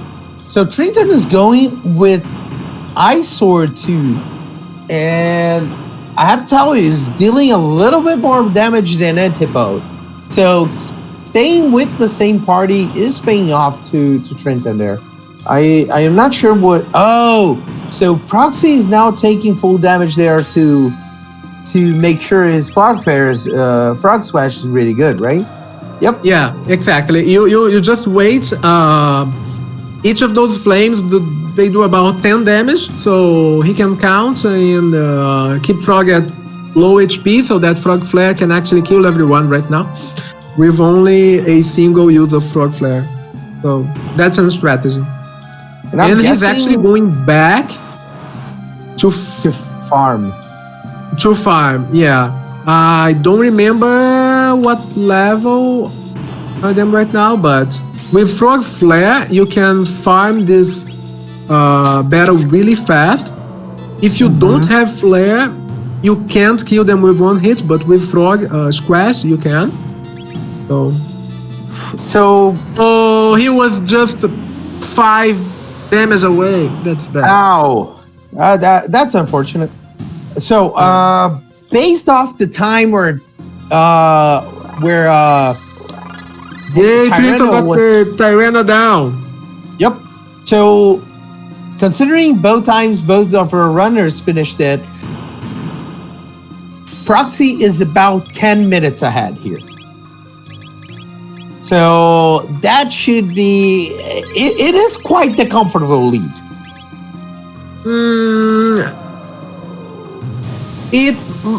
It might be, as it is, but only when we see Lavos dying that when we can claim that we won, because he may be a huge barrier for you to finish the game, a huge wall, because he can get pretty rough to beat. So let's see. Oh, absolutely. I mean, everything can happen. I'm just saying at this point, it's a 10-minute lead. Point, yeah.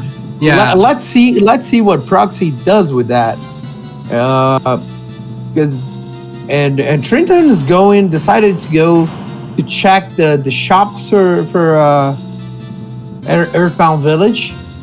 Found Magma Head. Not a lot of things there.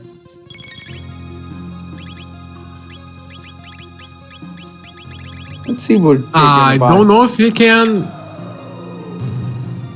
make enough money to buy the haste helms. Yeah, that star side might actually help, and the second silver stud. I think he should have enough money for him. Ooh, he should have enough money, you know. Having to make it for difficult decisions money-wide. Proc decided to avoid the save point. Yeah. And Trinton bought a bunch of rainbow helms there, which is a good call to. Yeah, it got rainbow helms there. It's Earthbound Village, so it's gonna be a sad surprise when they come to Kajar up there and find out that there has haste helms to be sold.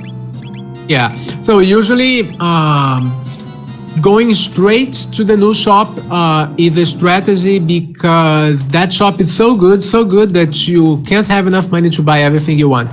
So usually going straight to the new shop, as Broke did, may give you some advantage in terms of time, because we see Trinton checking 2 shops so far. Yeah, both shops are nice. Tell them to start over. I just got here. They are reaching a point. Yeah, so Broke seems to be the lead.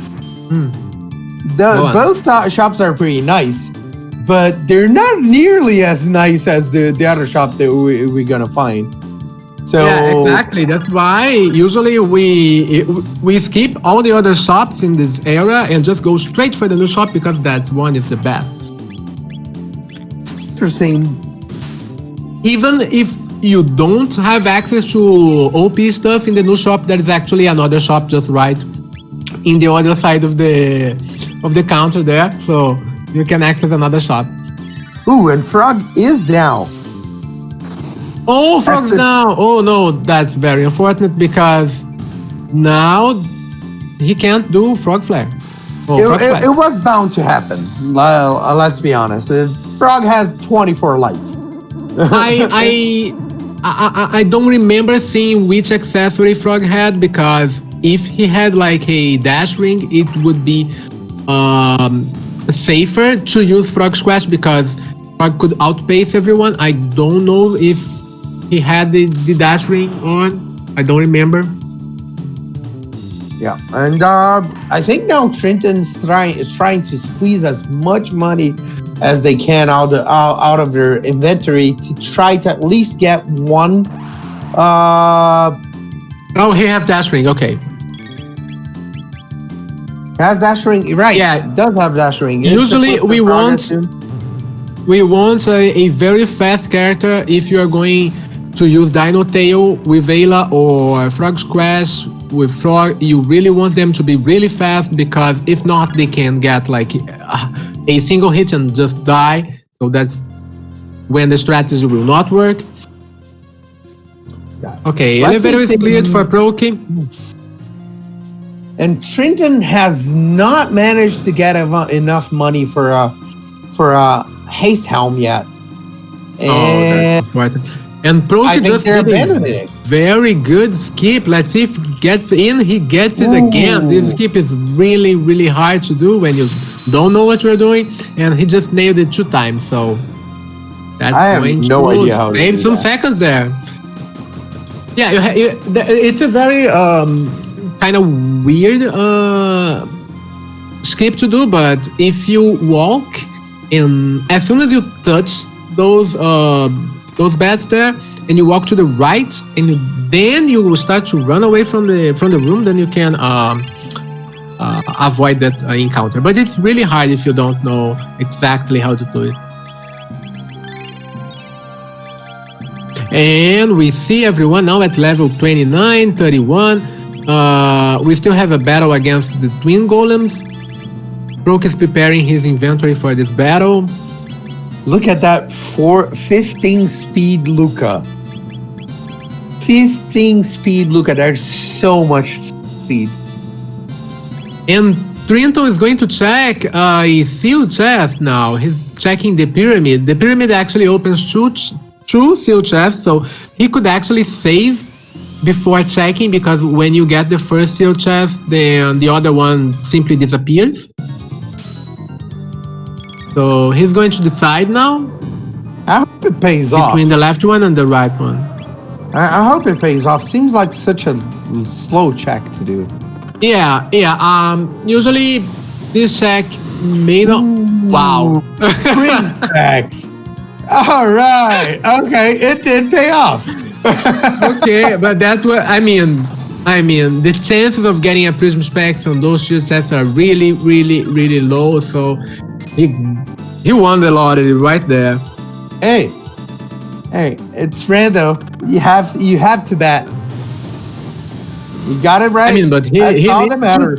Because Proki is on his way to finish the Twin Golem fight.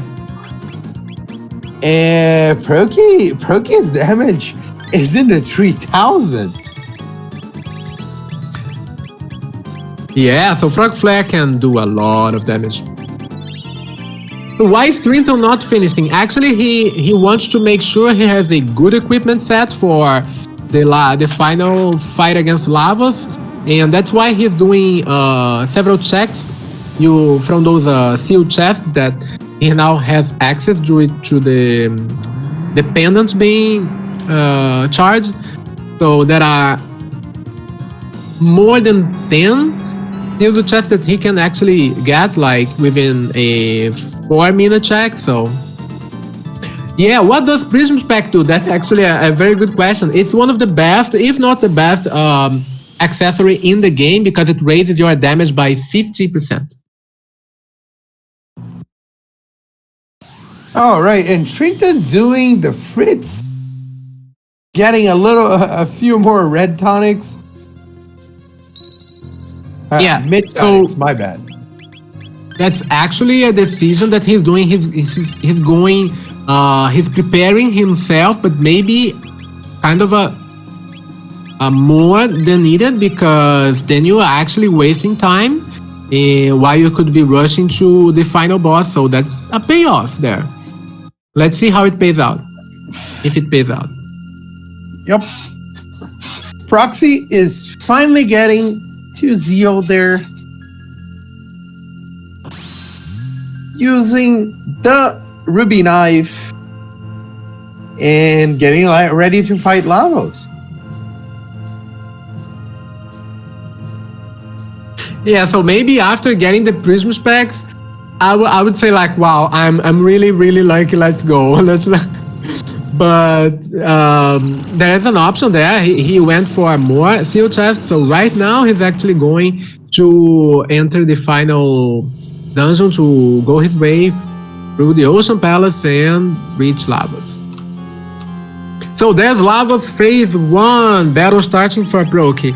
So Lavas Phase 1, he always starts with Destruction Rain from the Heavens, which is a very powerful AoE attack.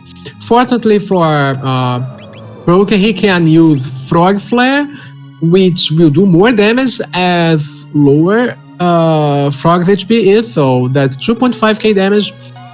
And Molly can do the final haste needed because everyone else is using his helm, so that's awesome now. Casual 2500 damage. No biggie.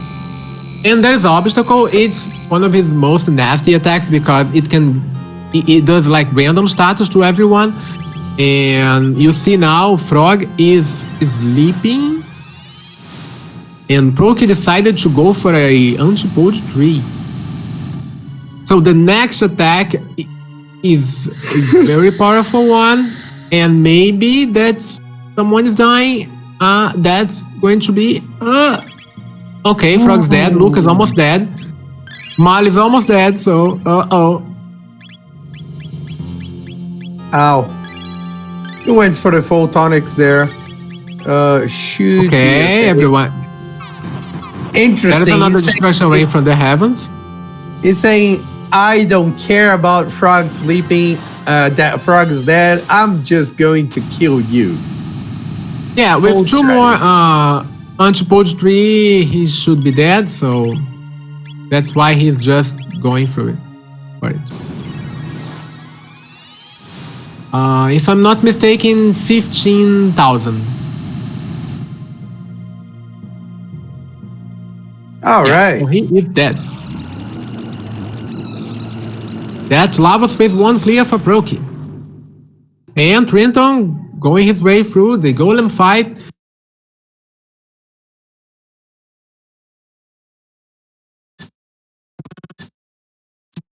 Proxy arriving to Lavos Fight 2, and as you said, apparently they're keeping Frog in the party. Or maybe I'm wrong? Yeah, that's going to be his final party for him. He's unequipping Haze Helm.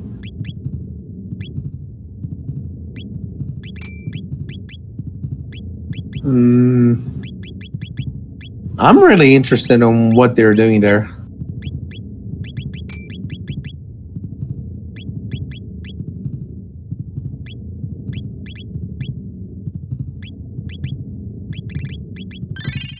Yeah, whenever you have limited resources, you really want to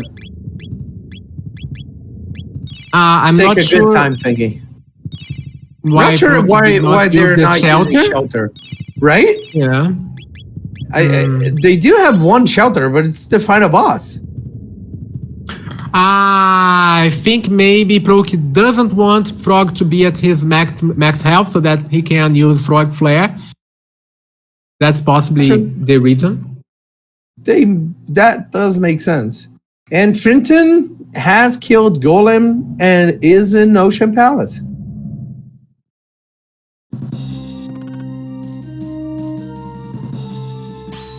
So there's Lavos Phase 2. He always starts with these laser nipple beams that deal a lot of damage. Boob laser! And after that, that's why he didn't use the shelter, because he wanted to do a maxed out Frog Flare. Makes perfect sense now. Wow. For 3k damage. And there's a Lapis from Mar. Oh, and Frog's dead. And Mar's dead. So he will cast those boomerangs if the arms are still up. He decided to go for an Antipode 3 there just to make sure the arms go down and avoid those boomerangs of death. And the arms are down. There's Obstacle, which will deal random status effect to everyone. Oh, Lucas leaping.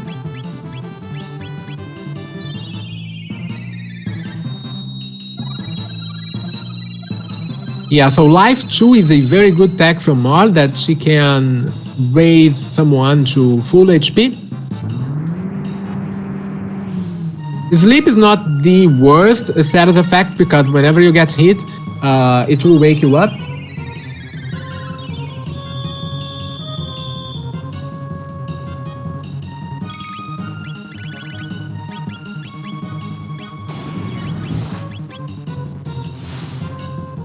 And now he's going for the kill. Arms are down. You have to wait for the obstacle because if you don't, he's actually shielded and protected. You can't do a lot of damage. So you have to wait for the obstacle.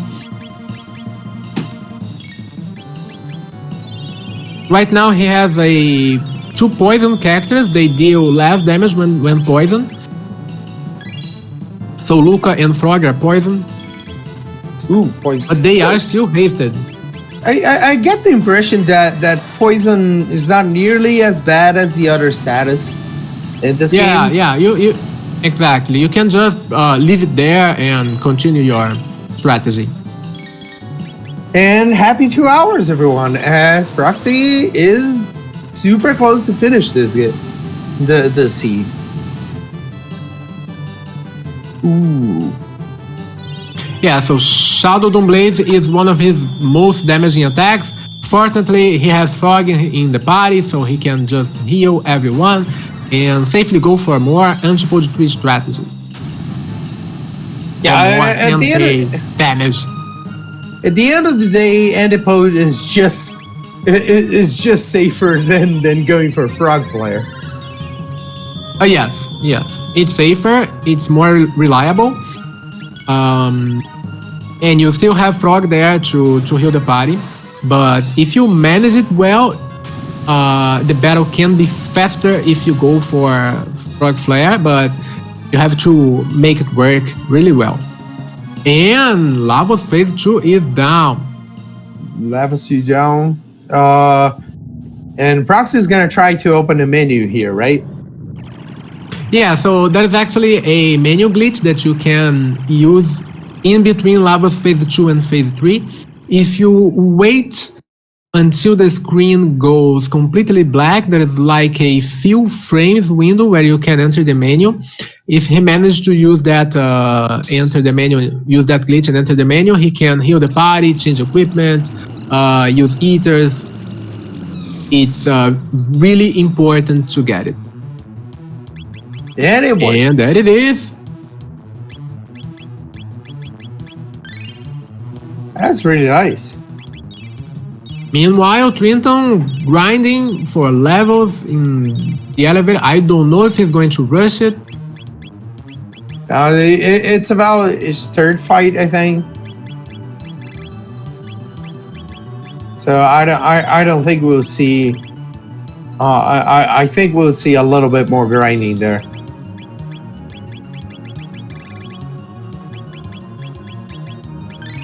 Yeah, Proki using the magic tabs on Luca, power tabs on Frog. And going for Lavos phase 3. Alright, do you want to explain? Lavos, yeah, go for it. yeah, there are a lot of things going on with this fight. Lavos Core is one of the most hardest fights in the game. They have a lot of RNG-based attacks. He can use time warp to jump through time and do specific attacks within each era.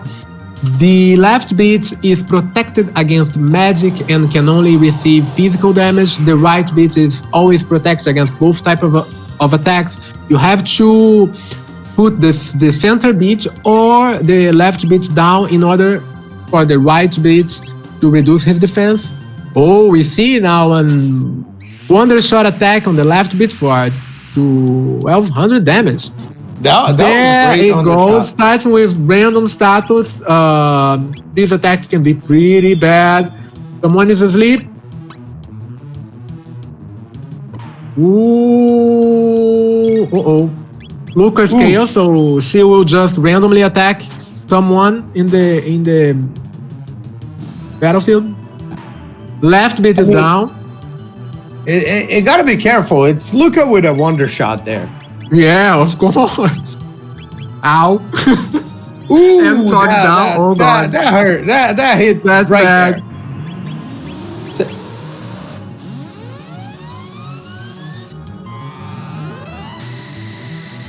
and chat is saying that Proxy is out of ethers. Only has 3 elixirs, but no Bits. ethers. Left and right bits. Life to put Frogbag in battle, and I'm not sure what you're gonna do. Luca probably just one a shot. Oh no, it's good. No, he's going for the flare because he wants to kill the center bit. Pods. Yeah, let's say pod then. I think it's better than bits. Yeah. Let's go with pods. Either way. Yeah. It's fine. Yes, folks, we have an accent. So I really want to see what Proxy is gonna do because of the lack of ethers. Well, the best strategy here is just to take the center bit down before he is able to do his attack. Right now, he's at 1600 million BC, which is the prehistory, and he's going to do a major heavy physical damage if he's still up. So if he starts his major physical attack, then that's a party wipe, but he is dead. Yep. Very nice played by Proxy. Yeah, Grand Rock. Yeah, and he's back, so the best strategy here is to continue using Flare and Antipode 3. Actually, with 2 Antipode 3, the center bit is down, but if you kill him with an AoE attack, the pods will go and counter attack and maybe kill whoever is attacking. So I don't know what's going to be his strategy here. He's going for it. He's going for it big time.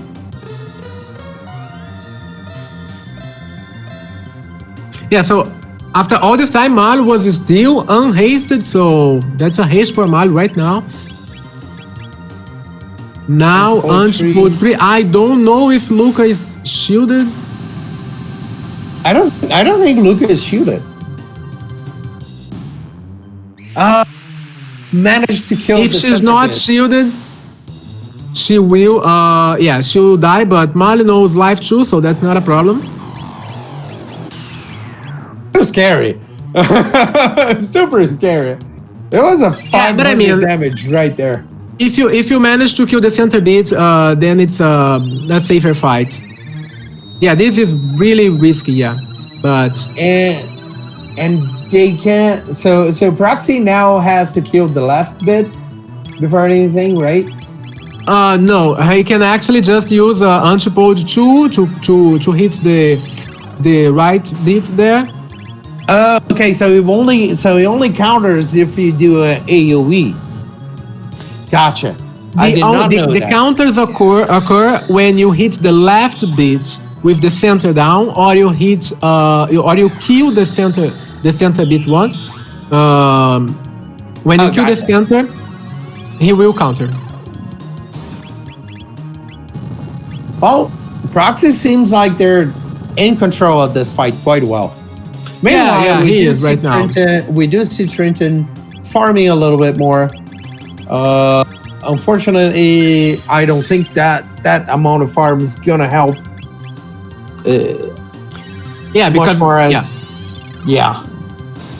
Because we can see that right now Proc is having a very good final lava score fight. Probably 1 or 2 more spells away. Yeah, probably. The right one has like 20,000 hit points, so that's going to be GG for Proc. All right, put a GG's in the chat with an official time of 2 hours, 58 minutes, and 54 seconds. Proxy does take this race. That was masterful Lavos fight. It was wow. It An was awesome a pleasure to fight. watch. Yeah, very clean.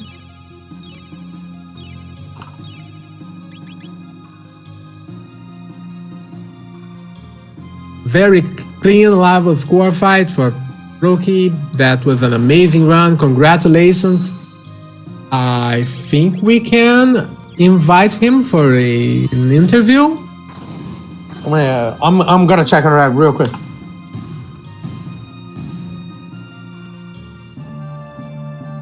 Yeah. And Trinton's going on there. We'll see how much longer Trinton believes they need to farm in order to finish this. And meanwhile, we get to see that Chrono's execution has been canceled. Hello. Hello, everybody. All right, Proxy. Hello. Congratulations and GG's. Thank you. Yeah, So, comment about the season. I want to start off with, want to take this thing out of the way. How about that soft lock? Yeah, that was unfortunate, and it can happen in that room. It's an unfortunate thing. We just haven't debugged out of the randomizer, but I find it only happens to me when the character in there is one that I really want. So it's the first place I go after Dragon Tank. I forget to save, and then I switch to that character in that room immediately. All of those things are bad to do. And I did all of them because I knew Luca was in there and I wanted Luca so bad that it just was mistake after mistake in that regard. Because that was good. Maybe it started out as a 10-minute time loss and I whittled it down to a 6-minute time loss, but it was still pretty rough. I was not happy. Yeah, you exited that. Janitor quite well. It was a good gate there. Yeah. How do you feel when you enter Dragon Tank again and you didn't find the Shiva Edge? Yeah. Now, did Shiva Edge must have dropped off of Mass Immune? Yep. Yeah. So I went to equip it and I was like, oh, it's not there. But, it wasn't a big deal at the end of the day because I didn't use Chrono endgame. Yeah. And you decided to grind a little bit in Tyranno Lair before fighting the Black Tyranno. Why you decided to do that and not skip everything? It was kind of once I finally got Luca, I was excited to see what tech she had, and it actually wasn't very good. I think she had Flame Toss and Hypno Wave and just nothing I could use with Marl. So I wanted to at least get an Antipode going on there. And I didn't know where the best place to get good tech was. So, I just kind of ran around to different spots trying to earn up to at least Fire 2, but I was hoping for Flare, but that came later. Yeah, that was good because you had access to Fire 2 really soon. It would be really bad if Fire 2 and Flare were the last two techs, so that was good. Yeah, it worked out. Using Antipode 2 on Nizbel 2 and Black Tyranno were both with haste. It worked out just fine. Yeah. The decision to use go on, Tepidino. Yeah. So at the beginning of the game, you rushed progression rather than going to end of time soon. So I think Trinton got spells like haste before you did. What's the decision between not going straight to open Marley's spells earlier than later? It's because of the second visit, perhaps? I think it depends. If I have characters coming up that I'm going to collect, then sometimes I'll prioritize that over getting magic right away, even though it is quick to go back and teach them magic. Mm-hmm. And it also can depend on, like, am I still learning tech? I don't know how close I was to that. I forget exactly the moment that I went. I think you got a little bit stuck on tree tax for at least for Marley. But it wasn't that much of a big deal, I think. The thing is, at some point you had 3 tags and Trinton had 5 of them. Because Trinton rushed in a time. But I see. in the long run, I don't think it was huge difference there. Yeah, and plus, like, I had Ice 2 on Marl, so that was just doing work all over the map. And maybe because it's a race scenario, I was trying to check those key items just a little faster. Because all of my practice seeds have pretty much been similar to this, where it's like you have to do so much checking. There's no easy go modes. I think about half an hour in, I had done about 4 or 5 checks, and it was like I had a piece of the sword, I had the gate key, and I had the clone. It was like, okay, well, I have like one of each thing. So yeah, and you managed to find a seed that gives you like go mode right away. So anyway, and you also managed to find the tools and the jerky, right? So hero medal for jerky, and it was just one after And tell us about your party decision throughout the season. I saw a lot of different parties there, and you decided to swap in Frog for the final fight. Yeah, I was trying to get good use out of Frog Flare, and it wasn't quite as good as I've had it in other seeds. I think that just depended on the items I had. Like, I didn't have an earring for him, and like I didn't have a sunshades or anything for Luca's damage. But if you have just high enough damage, you can take out both hands on Lavos in one hit. So it's kind of what I was going for. It underperformed and put me in a sticky situation here and there. But luckily, like, it's a good team for that, because if that just doesn't quite work the way you want, I had a great backup, which was Antipode 3. That was my backup. Yeah. So worked out pretty well in the end. Trinton bet on the pyramid check, and they actually found a prism specs there. So wow. Yeah, so it was a really good bet. I know you're saying you underperformed, but I gotta say, I know I don't have a lot of experience, but it was one of the cleanest level 3 fights I've ever seen. It was amazing. It was really nice to watch, to see. It was a pretty damn clean Lavos 3 fight. You're right. It wasn't quite as good as, like I said, some of the practice runs I've had with Frog Flare and like Prism Specs. I know it's a lot to ask, and I wasn't relying on that, but like, you can get that fight done in like 2 minutes. It's crazy fast. You can do 5,000 damage output with Frog Flare. So it just, Antipode 3 doesn't come close to that, but not in this seed, not for me. So, but it still worked out. Absolutely. Yeah, congratulations again, GG's, and very well played. We really enjoyed watching them.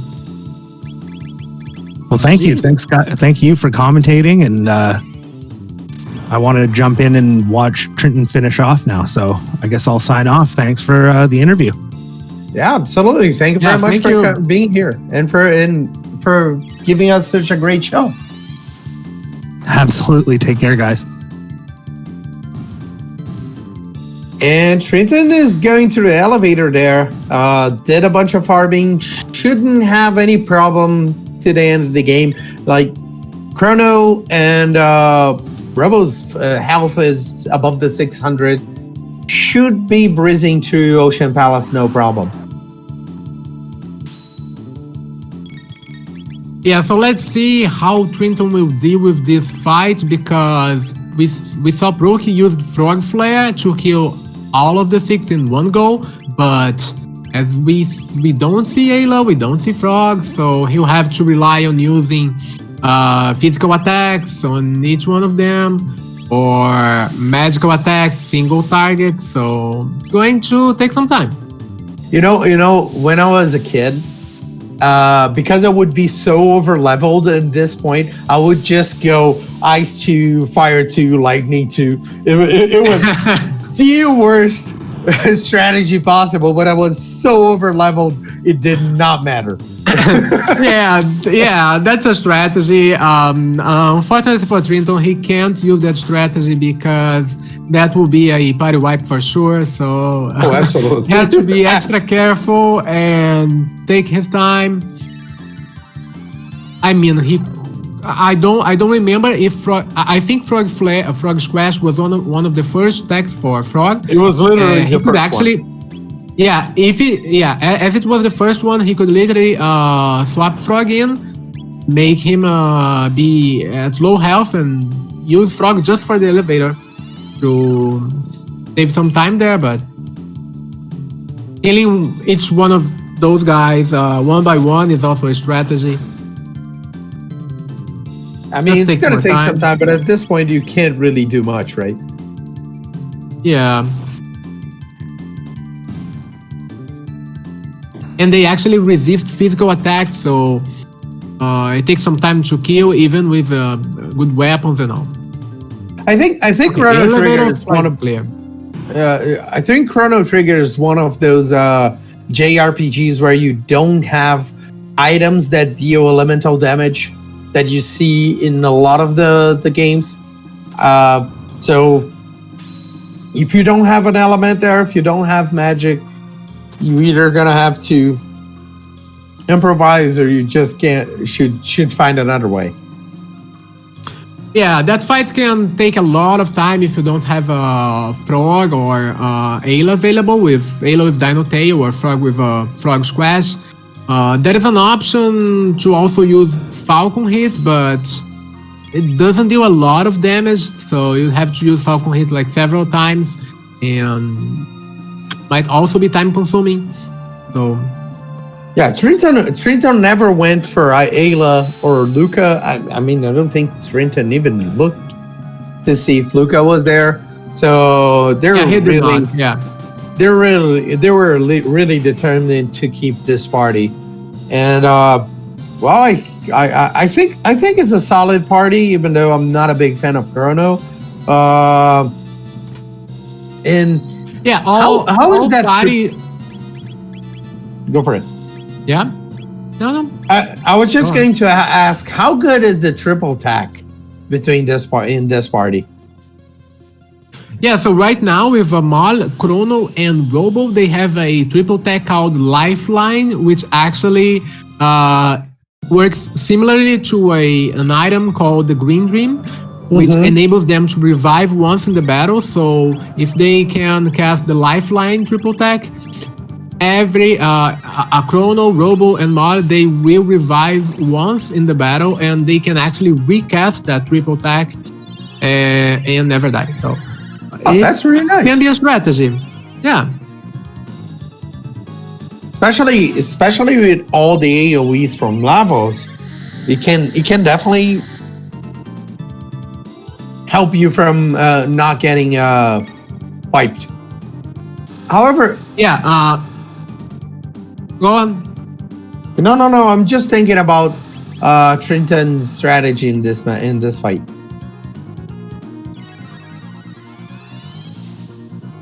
Like I think he's going for a safe strats of keeping Chrono alive because the white mail. Yeah, so as Chrono has the white mail, he can have a very safe fight here, even though Mal and Robo might or are going to die like soon, and that may be some time consuming for him because Lightning 2 damage is low.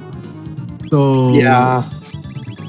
So at this point, I'm gonna guess that that Trinton already seeing the results in race time and might be focused more on I'm just gonna finish this well and have a good show. Yeah, I mean, the fight against the golems, if you use lightning, they will always hit with an AoE attack, which is bad for the party. If you hit them with fire, then occasionally he'll just use a single target spell, a fire-based single target spell. So it's preferable to use fire or ice because of that. Lightning and shadow. I mean, shadow is the worst because it hits quite hard and it's always AoE. So Shadow is always AoE. I thought it was equivalent to Dark Bomb. usually they use like that spin laser attack The laser most spin. often. Yeah. Interesting. Well, Yeah, the problem when you kill one of them is that they will cast an AoE when they die, which is the blurb, and it deals about 200 to 250 damage. So if he kills both of them at the same time, Robo might die. at the end of the day, Chrono has 700 life. I don't think he needs to worry too much about the burp. At most, Yeah.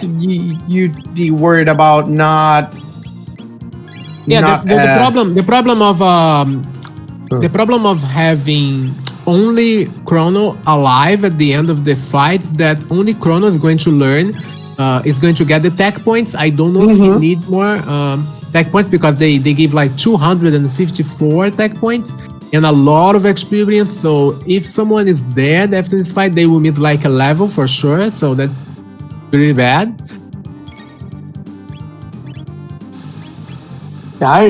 Let's see.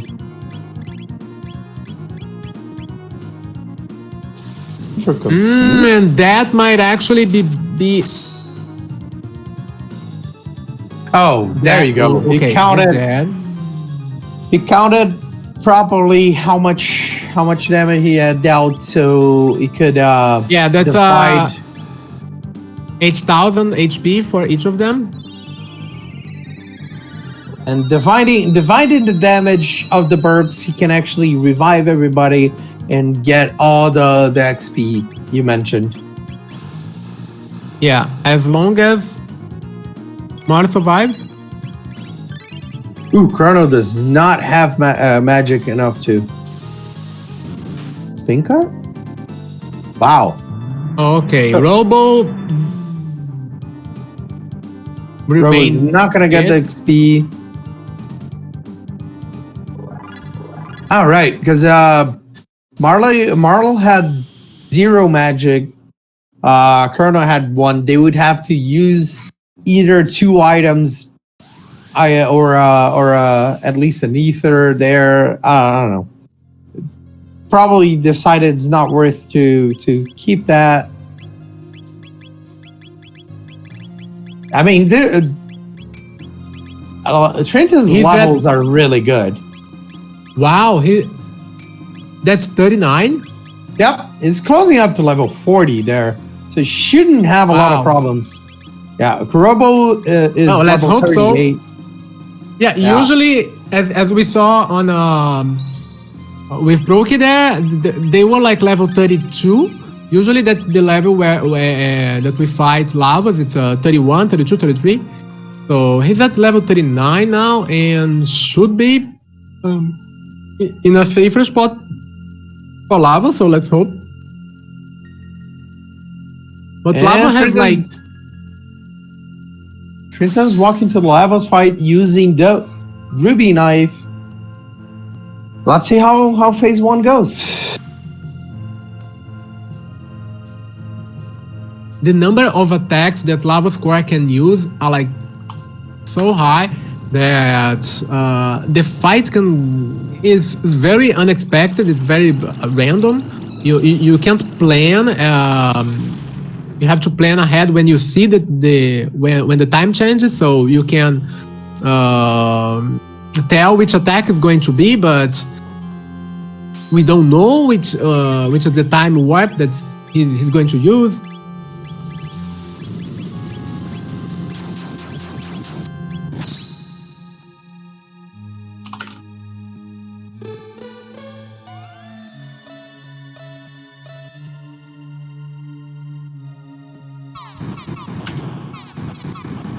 There's destruction rain from the heavens.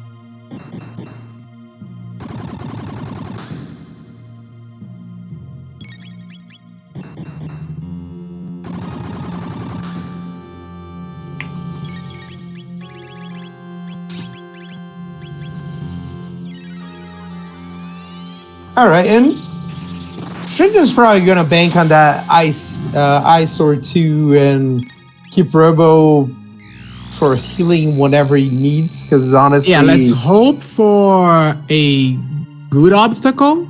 Uh-oh. Nasty. That's why amulets are good. But Yeah. after they receive any attack, they wake up, so that's good. Yeah, Trinton's so his level is so high. It just survives everything. Destruction might kill Chrono. Nah, it's not good. So Lava's phase 1 will always alternate between those attacks. So destruction rain from the heavens, obstacle, and that nasty attack, which looks like it's fire, but it's actually non-elemental, but it's magical. So has tricked me my whole life. so there's obstacle, and then that nasty weird attack, which doesn't have a name, maybe. I hope. Yeah, Maro's not gonna get killed by it. Use the item. Should probably should have banked on cure 2, right? Because it would actually clean status. Yeah. I don't know if he wants to save MP. There's Fire Soil 2, which is dealing a lot of damage, near 3k damage. So Yep. phase 1 is down. Not a lot of problems there. Yeah, sometimes obstacle can be like really bad things, such as stop, that actually stops your character and you can't, the ATB bar just stops and you can't do like anything. So that is one of the worst situations that you can get from obstacle. There is also slow, which makes your ATB bar like slower to fill. So Trinton's looking much better equipped with items. And with the level, we're gonna hope that this fight goes smoothly. Let's hope.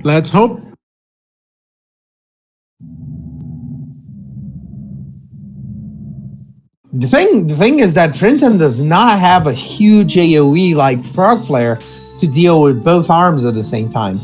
What do you think the best strategy is? Oh, Blazer! I mean, as we have Robo and Chrono and Mal, well, the best strategy is to take arms down as fast as possible. And we have Luminaire on Chrono, we have Shock on Robo. I guess he's going to go one arm at a time. Ow. Yeah, possibly. Those boomerangs are... I hate that attack. I hate it. The boomerangs are going to hurt. Yeah, but fortunately, with Robo in the party, he can use this very good AoE heal and keep everyone up.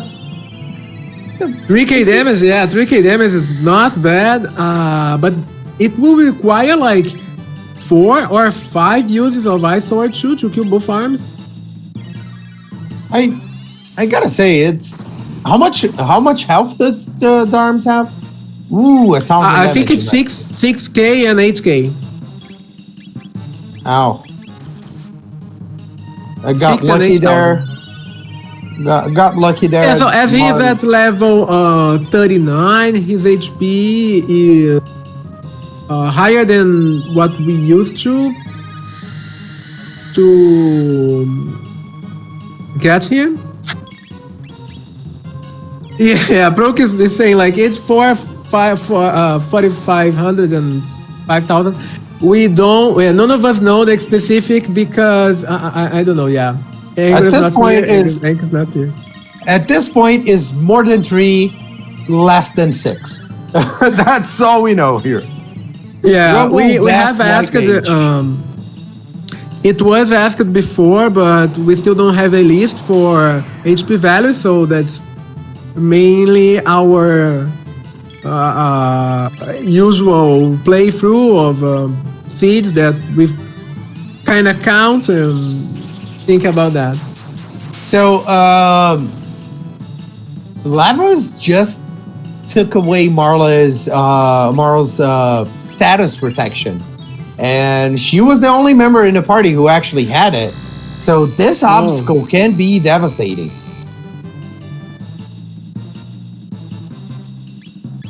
Okay, so Wow. Chrono. That's actually not bad because he'll cast a Shadow Slay. He didn't even need to heal Molly because Shadow Slay is next, but it's an option for her to get a turn before Shadow Slay. He aura'd Robo. I wonder if he thought Aura would heal the status.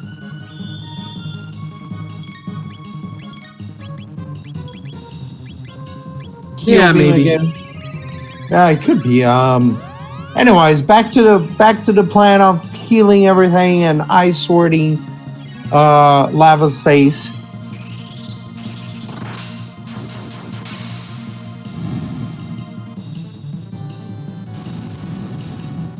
Flame battle. Yeah, Trinton decided not to check Protodome for the extra character in the future. I think it's Also- valid. I mean, you go Yeah. with the characters you started with. Seems reasonable. Shadow Blades. I've been playing with a lot of different parties to test them out, and I think all character combinations are all parties are viable, but some are more efficient and safer for a speedrun of Jets of Time. So All right, and there are actually 35 possible combinations of parties in this game. interesting. So yeah, as Chad said, Robo is proving to be the best white mage in the game. That AoE heal is so good, and with the status we have, it's healing quite enough to keep everybody alive. I don't know if they learned Lifeline. Did they? They did. Maybe they did. Okay. Lifeline is there.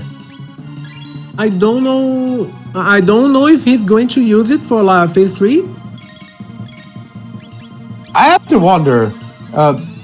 So Trinton stopped using Ice Sword 1. It's going for Ice Sword 2. And And he's down.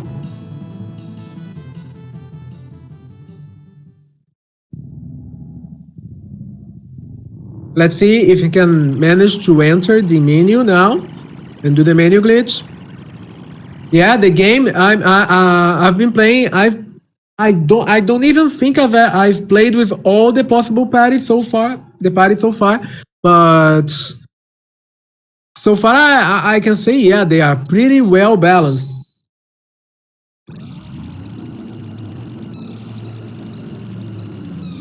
all right, Lava let's Square check. fight. Menu? No. Trinton did no, not menu manage glitch. menu.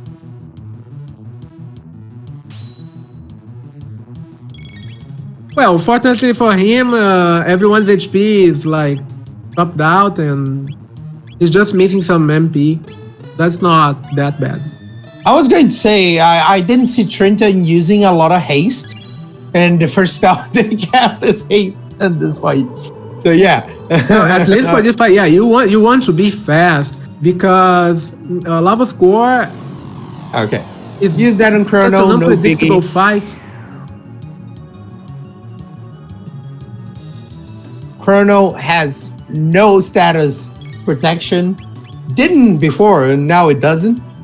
So yeah. Okay, now that's random status. We see the Millennial Fair in the background. That's going to be random status effect for everyone soon.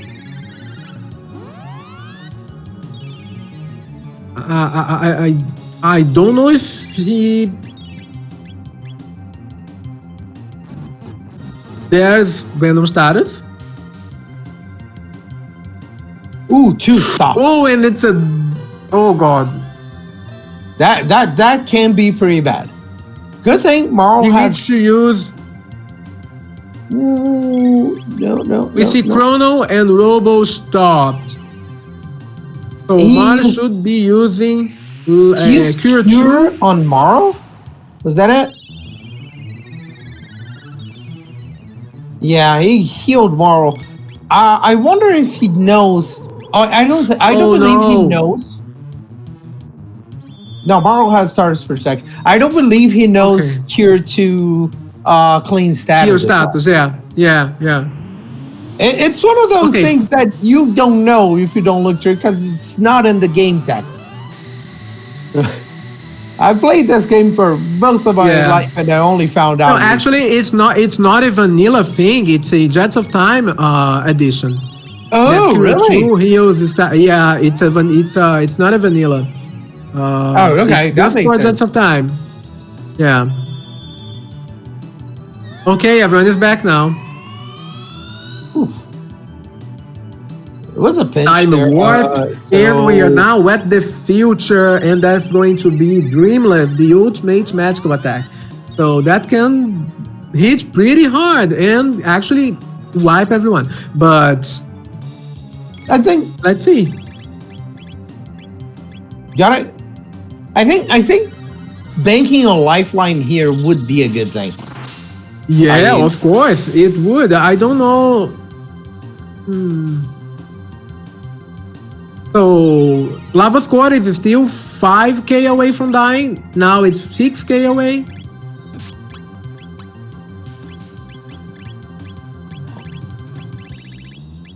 So the left pod can actually heal the center for 900 health. So that's actually bad if you don't kill him right away. So we have to decide. There are two main strategies here. Is that, there's Dreamless. Marl is dead. Chrono should survive. Robo, I don't know. You can use a barrier to reduce this damage, or you can use... Oh, okay. That was expected. Yeah, Wow. Wow. Pausing, and I think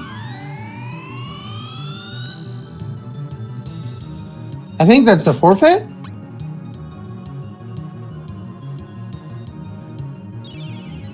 I don't know. No. But it says fail in the screen. I don't know if he's going to retry the fight. Yeah, Trinton has forfeited the race. He could try to recover. He could be trying to recover because... Yeah, he clicked forfeit and the race time stopped. Okay. It happens, unfortunate. It was a pretty harsh sequence of attacks. Still bringing him for interview. Let's go. Where's Trinton? Let's bring Trinton for the interview. Yeah, he's here. He's not. He is. He's not. All right, hello? Trinton. GG's friend. Well, I really wanted that finish, but I figured I'd at least take one stab at it. Oh, for sure. I believe we all appreciate that he went all the way regardless of proxy already finished. Yeah, he beat me by a little more than I expected. I mean, obviously I didn't finish, but I wanted to keep it close, but this really was a jet seed, and I had a couple mistakes against bosses that you can't afford. So, that happens. Procky's really good at this, and I think he's one of the very favorites to win the whole thing, so we'll see how far he goes, and I look forward to seeing more. We saw that you using Chrono, Marl and Robo for the final party. They actually have a very good triple tech called Lifeline. You didn't think of using that for phase 3? I've never used it before, so I don't even actually know the full effects of it. You just go with what you know in a situation like this. The biggest thing I did was not over-prepare. If I over-prepare in terms of practicing a bunch of stuff before a tournament race, I'll just get myself confused. So keep it simple, stick with what you know, and that's usually good enough to get you across the finish line. This is just a slow party. Marley is slow, Robo is slow. That puts me in a very uncomfortable position. I didn't prepare enough for it. I should have routed in the 600 Bromide turn-in and gotten another speed tab there. It wouldn't have made a difference, but just that's the kind of thing I should have done, and I should have actually grinded another 2 levels. Gotcha. I totally agree. At the end of the race, you saw you're sticking to the same pattern in order to go to get there, and it worked most of the seed. Unfortunately, at the end, the Lavos was just unpleasant. The biggest thing for Lavos is you want status protect on at least 2 of your 3 characters. I only had 1 amulet, and that was it. I really wanted the second amulet, which is why I picked up some of the sealed treasures. I was hoping to get some cash out of it, but I really didn't get anything. I got those monster pickup of the prism specs, which obviously was fantastic. But I wanted some cash so I could buy another amulet. I never saw what I thought was enough money to do it. But when Marley's the only one who's up from the stop, and then I've got to heal her, keep her alive, to revive myself, to use the heals on the other 2 party members, that's 4 turns effectively before I can do anything to Lavos. So it's a huge deficit if you don't have that second status protect. Yeah, absolutely. We're commenting here that one thing that has changed in Jets of Time that I only found out recently is that Cure 2 actually cleans status. I am not sure if you were aware of that. I thought Aura did actually, because Kiss does. So I was thinking 1-to-1 that's what it was, and you say that, and I remember it now. But that's why I did Aura specifically, is I thought that cured status because Kiss does. See, another thing I found out, I had no idea Kiss cleaned status. Yeah, Kiss also clear status, so that's also a possibility.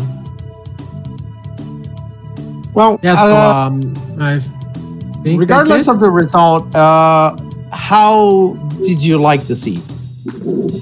It obviously was a jet seed. No kidding with the time he put up. A 2:08 is a great time on this. And if he sat down and ran it again right now, guarantee you he would sub 2 hour. He'd be pushing under 90 minutes if you know the way to go. The party I didn't love. It was very disappointing to see Magus where he was and know that was off the table. But I knew I had Ice Sword and that I could roll with that. Other than that, I don't know. I guess I could have used Glenn instead of Robo, but it all would have come back to the status protect. So if you're stuck there, you need more levels. You got to have the resources you need or levels to help make up for it. Yeah, absolutely. Was there any consideration in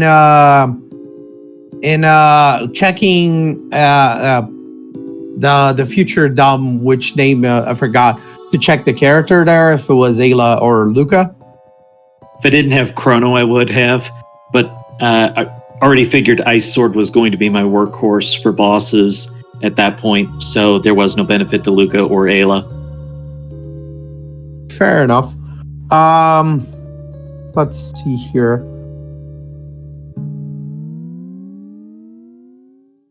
So I don't think I did anything else that was too wacky.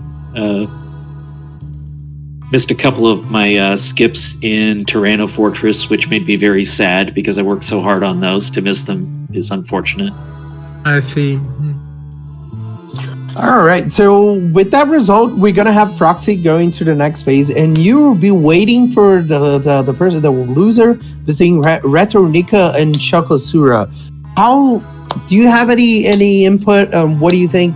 How that match is gonna go from here for the tournament? I haven't seen Chakasora run Jets yet. I've seen a bunch of Chakasora from Free Enterprise. Back when I was doing some commentary there, he was one of the regulars on the weekly, so I've seen him several times there. He's a very capable player, and he's put up some impressive tech that already in this tournament, so you don't want to rule him out of anything. But hey, sometimes there's a lot of this where your choices are going to matter. I don't know if you highlighted this, but this was an unusually linear seed. This was going to take both runners in the same direction all the way, and there really was no chance to go two different paths to Lavos. But you have those differences, and they can really matter. Yeah, we saw a bunch of you doing what Procky did, and Procky doing what you did. Quite a big back and forth. I think Procky got the upper hand in the beginning because he rushed progression, and he kind of never let up the advantage he got in the beginning. So I think that was the big difference. Yeah, I expected his execution to be at a higher level from mine coming in here. He's got a lot more current practice. Now, I have played this randomizer going back before it had a name. For context, if you weren't aware of that, I was testing these in the very early manually generated seed days. That's how far back I go on this. Wow. But I haven't been doing as much recently. I like to see new stuff when it comes out, so I'm excited at some of the stuff that's in the beta. But here it was, the first tournament, and I wanted to show up and have some fun. And hey, regardless of today, I had some fun. I hope Chad had fun. I hope you had fun. Oh, I had plenty of fun. Yeah, we had a great time. This is my first time commenting this, and it was great. I saw so many great things here. I look forward to see more of it. Well, I hadn't seen any questions in chat, so I'll just say thank you, everybody. Thank you, SpeedGaming, for hosting us, and thank you, everybody who hung out this afternoon. Hope you have a good one. GG. Thank you, Trinton. GG. GG. I guess we can finish up here. Moon, thank you so much for the commenting. It was a pleasure interacting with you and you explaining to me all the things I don't know about this game. I'm so new at this. And thank you, chat, for all the... Yeah, thank you for helping.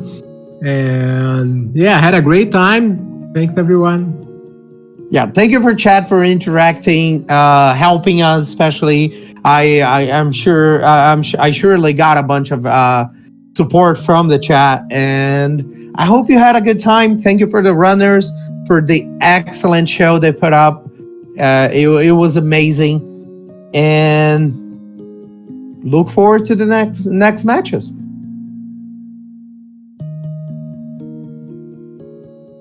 Yeah, bye-bye, everyone. Thanks again. Looking forward to the next matches.